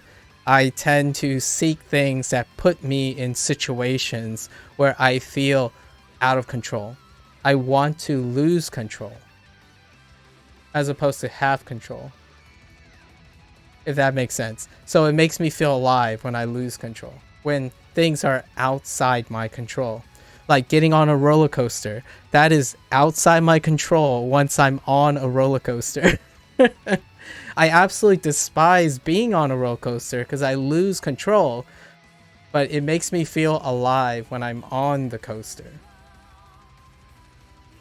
I hate it. I like intrinsically I hate being in a high place and stuff, but I would seek it because it doesn't happen very often. Well, here's the caveat. This is me, like every day, right? Like that's what spins in my head. So it's not of any inconvenience to me. It's one of the things I do regularly. I think it comes with. I don't think it's for everyone. Like deep thinking is for those who can feel happy deep thinking. I don't necessarily. It's not like a gold standard. It's not better or worse. It works for me, but I totally understand how you feel when you talk about deep thinking. I get that conversation a lot. I get that comment a lot towards me. And it's just the way it goes. If you think too deep about things, you kind of just rationalize everything away, which can be unhealthy for a lot of people. For me, it makes me very unemotional. So in order to do all these things that I typically do, like talk the way I'm talking right now, back in the day, I used to just sound like this. Like, oh, okay. So, let me just explain to you how this works. So you see, the answer to A is to B is to C, and from time to time, you get extraneous variables like D and E. Right, yeah, so now I use my hands, I pause. I actually deliberately use filler words to make myself feel grounded. There was a time where I don't talk appropriately for all situations, or like for many situations. So like in casual conversations, I would use filler words. Like, I use like a lot. I use dude. Those things appropriately help talk the room up to ground myself. I don't sound like a robot that has like 14 years of education trying to connect with someone who just wants to feel relaxed. If you ramble off a bunch of statistics to someone without properly preparing intonation and communication, you'll turn that person off. In fact, you might even give them a feeling of condescension. Like there's an art form to trying to be informative and profound without scaring them away. And I didn't do any of this back in my day. Like, I used to be this jerk kid who thought they always knew better. But how's a kid to know, right? Now I'm 35, so more than a decade and a half of experiences to help prop up the situation. I can realize that, so I had a tendency to info dump when training in my field. Take a lot. Yeah. Yep. Yep. Understandable. Understandable. And what happens even worse, what triggers people, like the people that I'm exposed to back in the day, was then they would say like, dude, you don't have to show me that I get it, you know a lot. It's like, why do you have to info dump? And then comes the coup de grace, right? That's when you exercise the imposter syndrome and say, I mean, it's not even impressive what I know. There are so many other people who know more than me. I'm not even info dumping. This is common things everyone would know. Meanwhile, the people that are trying to tell you a compliment and tell you to like chill out, they're like, dude, did you just tell me like I couldn't understand 95% of what you're saying and you just told me that you consider yourself a moron? Like, how does that make me feel? That kind of thing. That happened a lot when I was much younger and more or less lacking perspective. Like lacking the other person's perspective. Like the person I'm talking to, the audience. Because in communication skills, understanding how you're talking to the person and how they're interpreting it is like most of the battle, in my opinion. You know what you're gonna think and what you're gonna like believe and stuff, but the challenge in this case is how are you reading your your audience, your other person. And a lot of times if you see really talented kids, younger kids, the first thing they'll do when they get a compliment and they're extraordinary is that they're going to exercise the imposter syndrome. They're going to know what's above them, but they don't ever look what's below them. And what I mean by above and below is not necessarily good or bad. It's just those who are untrained and those who are trained above them, or even more trained. So when you have a kid who's like doing something that's in the 99th percentile, it's like, oh yeah, you're doing so well. The first thing that comes out of their mouth is, this is garbage. I'm garbage. Like, there are still 0.001% better than me. That's all that matters. I'm not the best. I was kind of like those kids back then. And nowadays, my career took me into a position where I'm typically associating and talking with those kids, those type of kids. Because I was at a university before where most of the top students go. And so naturally, all of them will feel like when they misstep or lose a point or something, it's like, you got to this university, you're like in the 99th percentile already. You have to remember that. Perspective, etc. I keep saying perspective, but really I'm providing examples and whatnot. And nowadays the internet doesn't change that, right? The internet basically make kids these days nihilistic. And these are the things, as a, I don't mean to like overwhelm you with anything, but when I was thinking of soon parenthood, this is what I'm thinking of. All the stuff that's facing this potential future child when it comes to their self-esteem, their perception of self, the standards set by the things around them. I'm kind of terrified. But you don't have to be terrified. I'm just terrified. It's too overwhelming for me to contemplate at the moment. So I might just do like the carpe diem thing and just roll with it. Just throw all my well-rehearsed, studied and read background and just like roll with it, you know? Just, I don't know, buy a 67-inch television screen and hope my future child likes how magical it looks. I don't know. It's just really wild. I think parenthood is like a spice of life for me. I'm generally terrified of the internet with my son. I grew up while it was still largely, yeah, I've seen it turn into, yeah, we're millennials. And what I mean by millennials, I don't mean by the characterization millennials. We're in a time period that there's that transition, right? So we lived in two worlds. We have our foot in a past standard, and now we have our foot in the new standard. And raising a child that is going to only be in one side of things during a rapid transition, social transition, that sounds like chaos to me. And it sounds scary at the same time, but I already spoken that I have a smile on my face when I say this because it's a challenge. And it makes me feel really, really uncomfortable. But that's what I live for. And now, like, I don't live for consistency anymore, in my opinion. The last thing I want is my days all to be the same. Which, you'd be surprised how many things I would consider being the same these days. Like, someone coming and, like, attacking me for being Asian, that's, like, normal to me. Like, I don't feel anything about that. I could rationalize that. But a child, raising an own child, post Gen Z,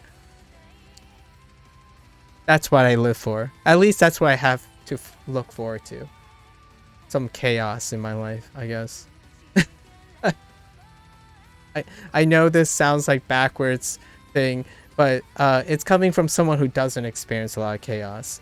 But you strike, Silver, you strike to me as you've spent a lifetime of a lot of stress and like stuff. So you're kind of seeking consistency.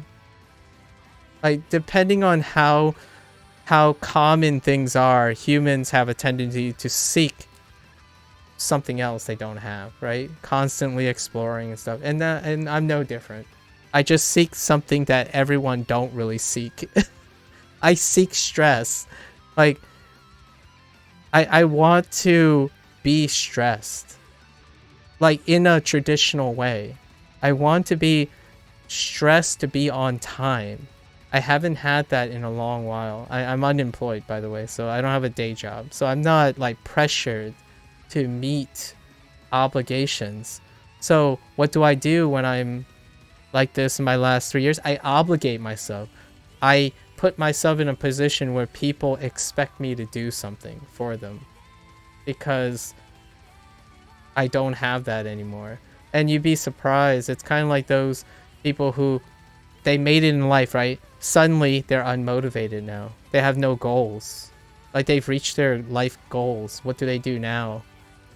Like, no one wants them to do anything anymore. And then you see them spiral into depression.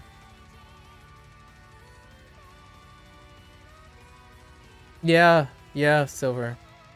Yeah, so while I say I'm unemployed, it doesn't necessarily mean I have few things to do. I've been occupying myself with quite a tremendous list of things. Unemployment means I'm not formally employed in anything. So, like, a 9-to-5 job and stuff. But that doesn't stop me from, like, writing papers and, you know, reading books and writing essays and stuff. Handling his initial access. Just give him a puzzle game. Give your son a puzzle game, and your son will become a master. No, I'm just kidding. They might like puzzle games. I was born in 1990, so I'm living in 2 different decades. Oh, snap. Foxy. 1 year before. That's fair.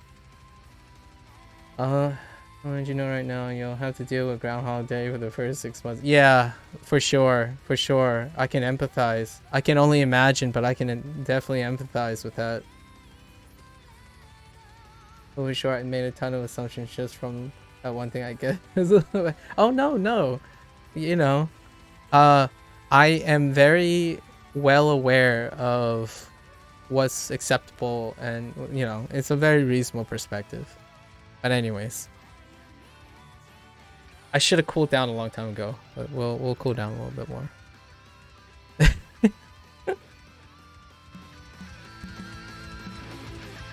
I like these discussions. It's a good way to wind down a session. Now you just gotta chill and embrace. I really do hope your son gets better soon, like very soon. That sounds like a stressor. That would be an interesting challenge, but at the same time also very, very negative.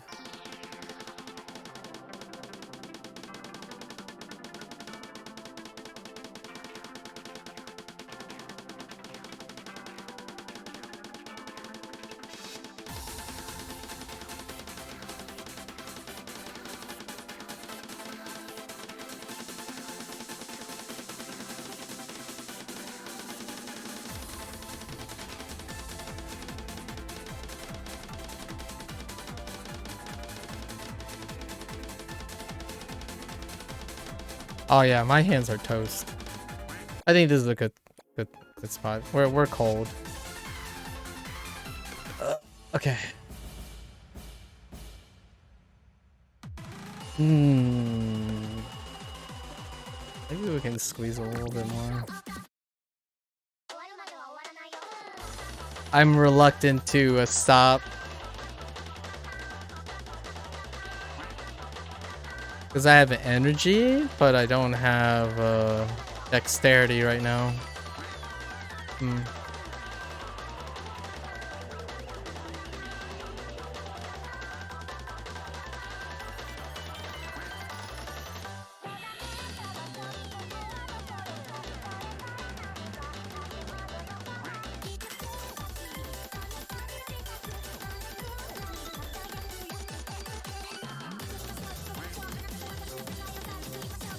Thank you for sharing, by the way.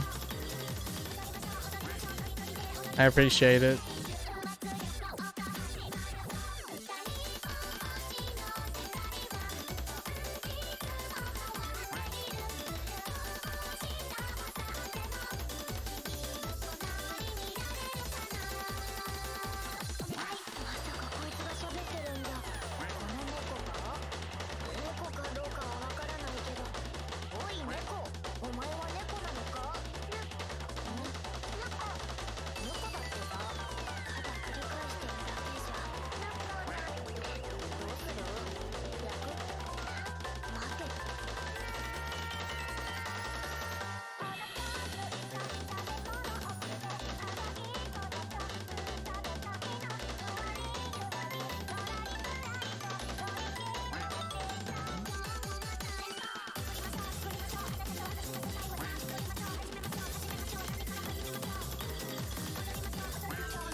Yep. I think that's it.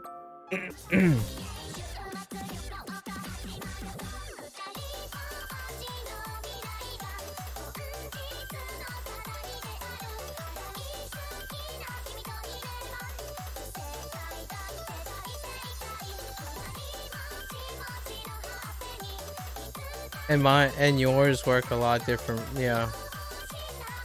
But that's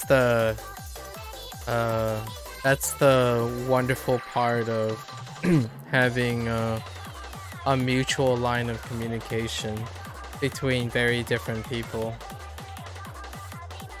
It's a shame that a lot of these situations become very emotional. Like, what I mean by that is not emotionally open, but more emotionally closed off. You know, the impasse, the toxic impasse between differing people. Where when someone lives a certain way and interprets a certain way, it becomes offensive just because they exist to another person. That's very unfortunate. A lot of that is very characteristic of, especially, you know, if you grew up as a American, right? You see that a lot. It gets highlighted a lot. Where when people differ, the existence of someone else that differ becomes repulsive.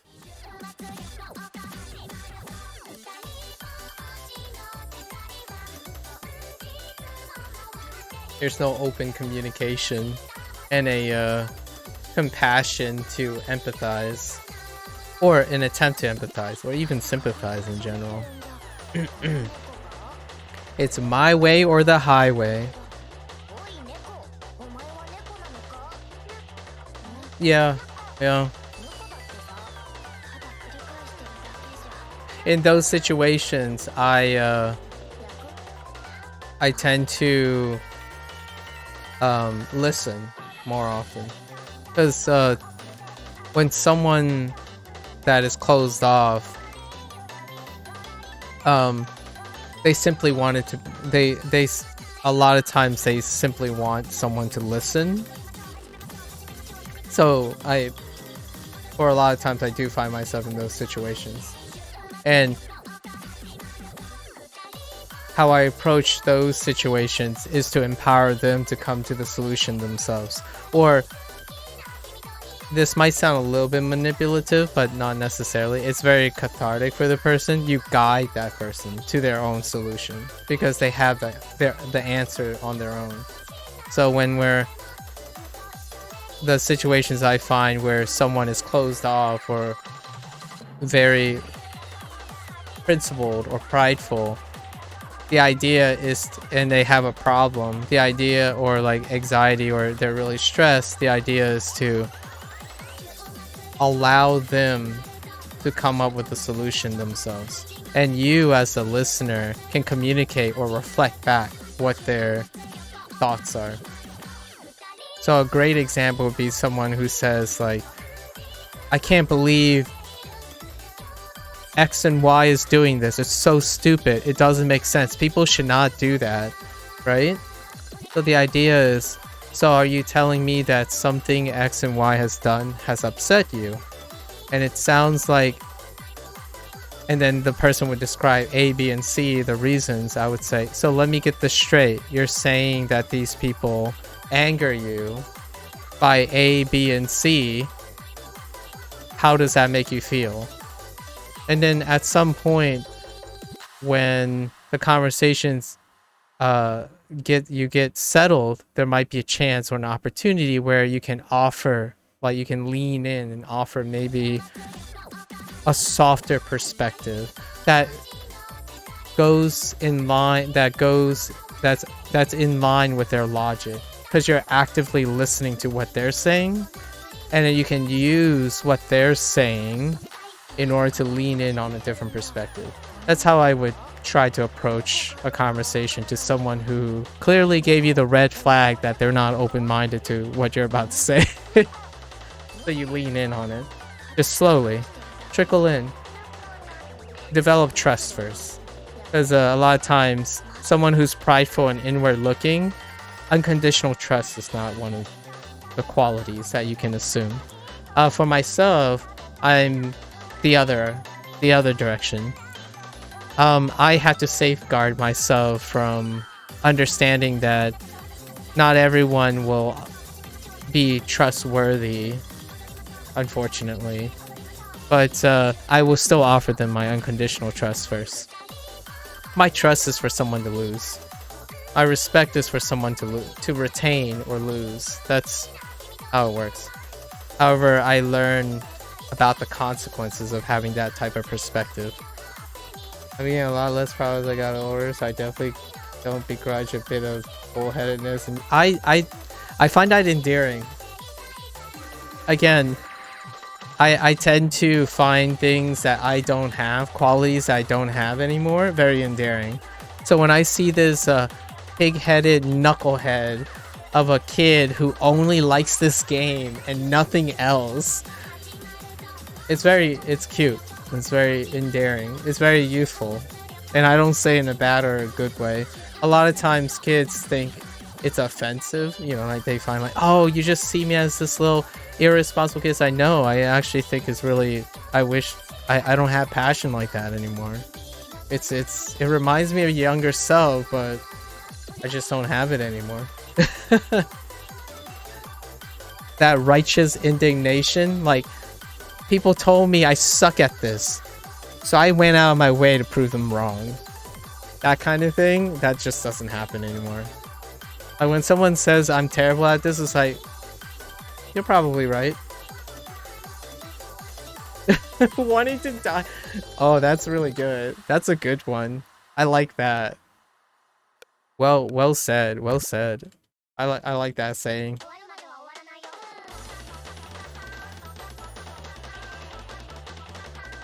Like, if I had a little one, I hope that little one is unapologetically shameless and seek, you know, go full stop.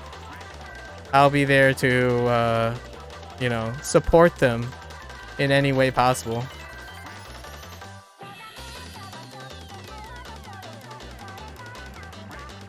It goes with that saying, like, I wouldn't want to grow up too soon. As someone with my personal experience, growing up too soon leaves you with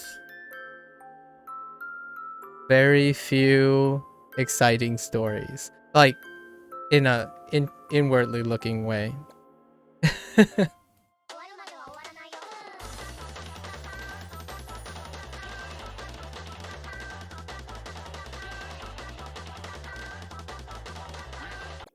Hello, Kumo. Hello.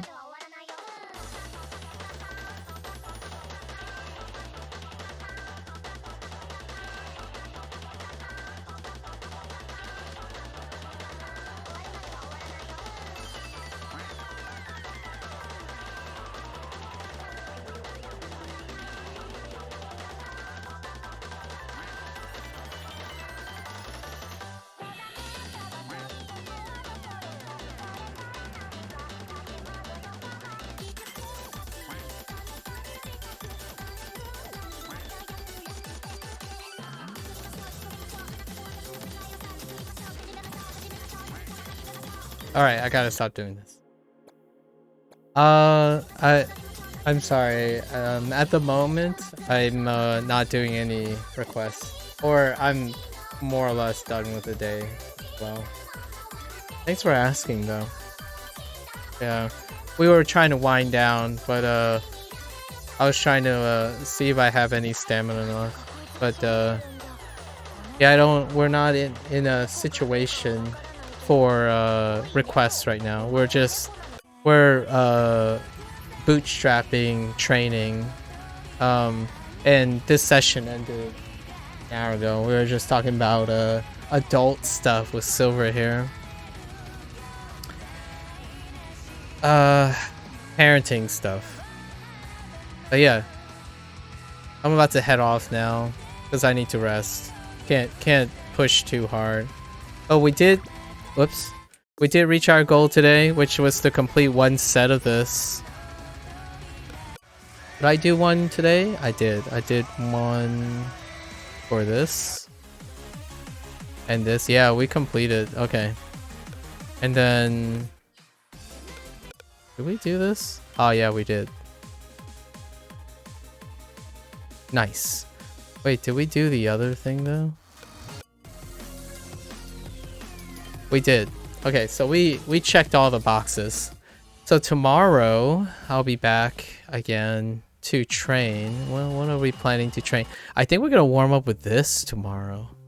We'll cut our warm-up by 3 minutes. Yeah. And we had no improvement today, so we have to start here again. So our warm-up will be 15 minutes.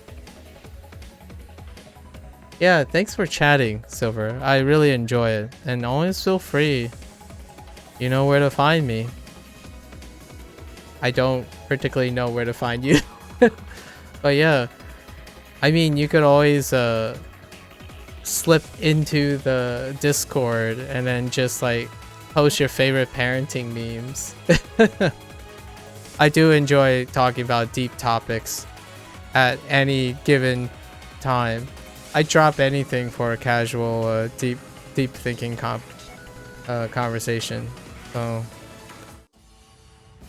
And we're of similar age, biologically, I mean. I'm not sure about the mental age. I feel like I'm like 70 most of the time. You've been working on your dad jokes? Ooh. Ooh.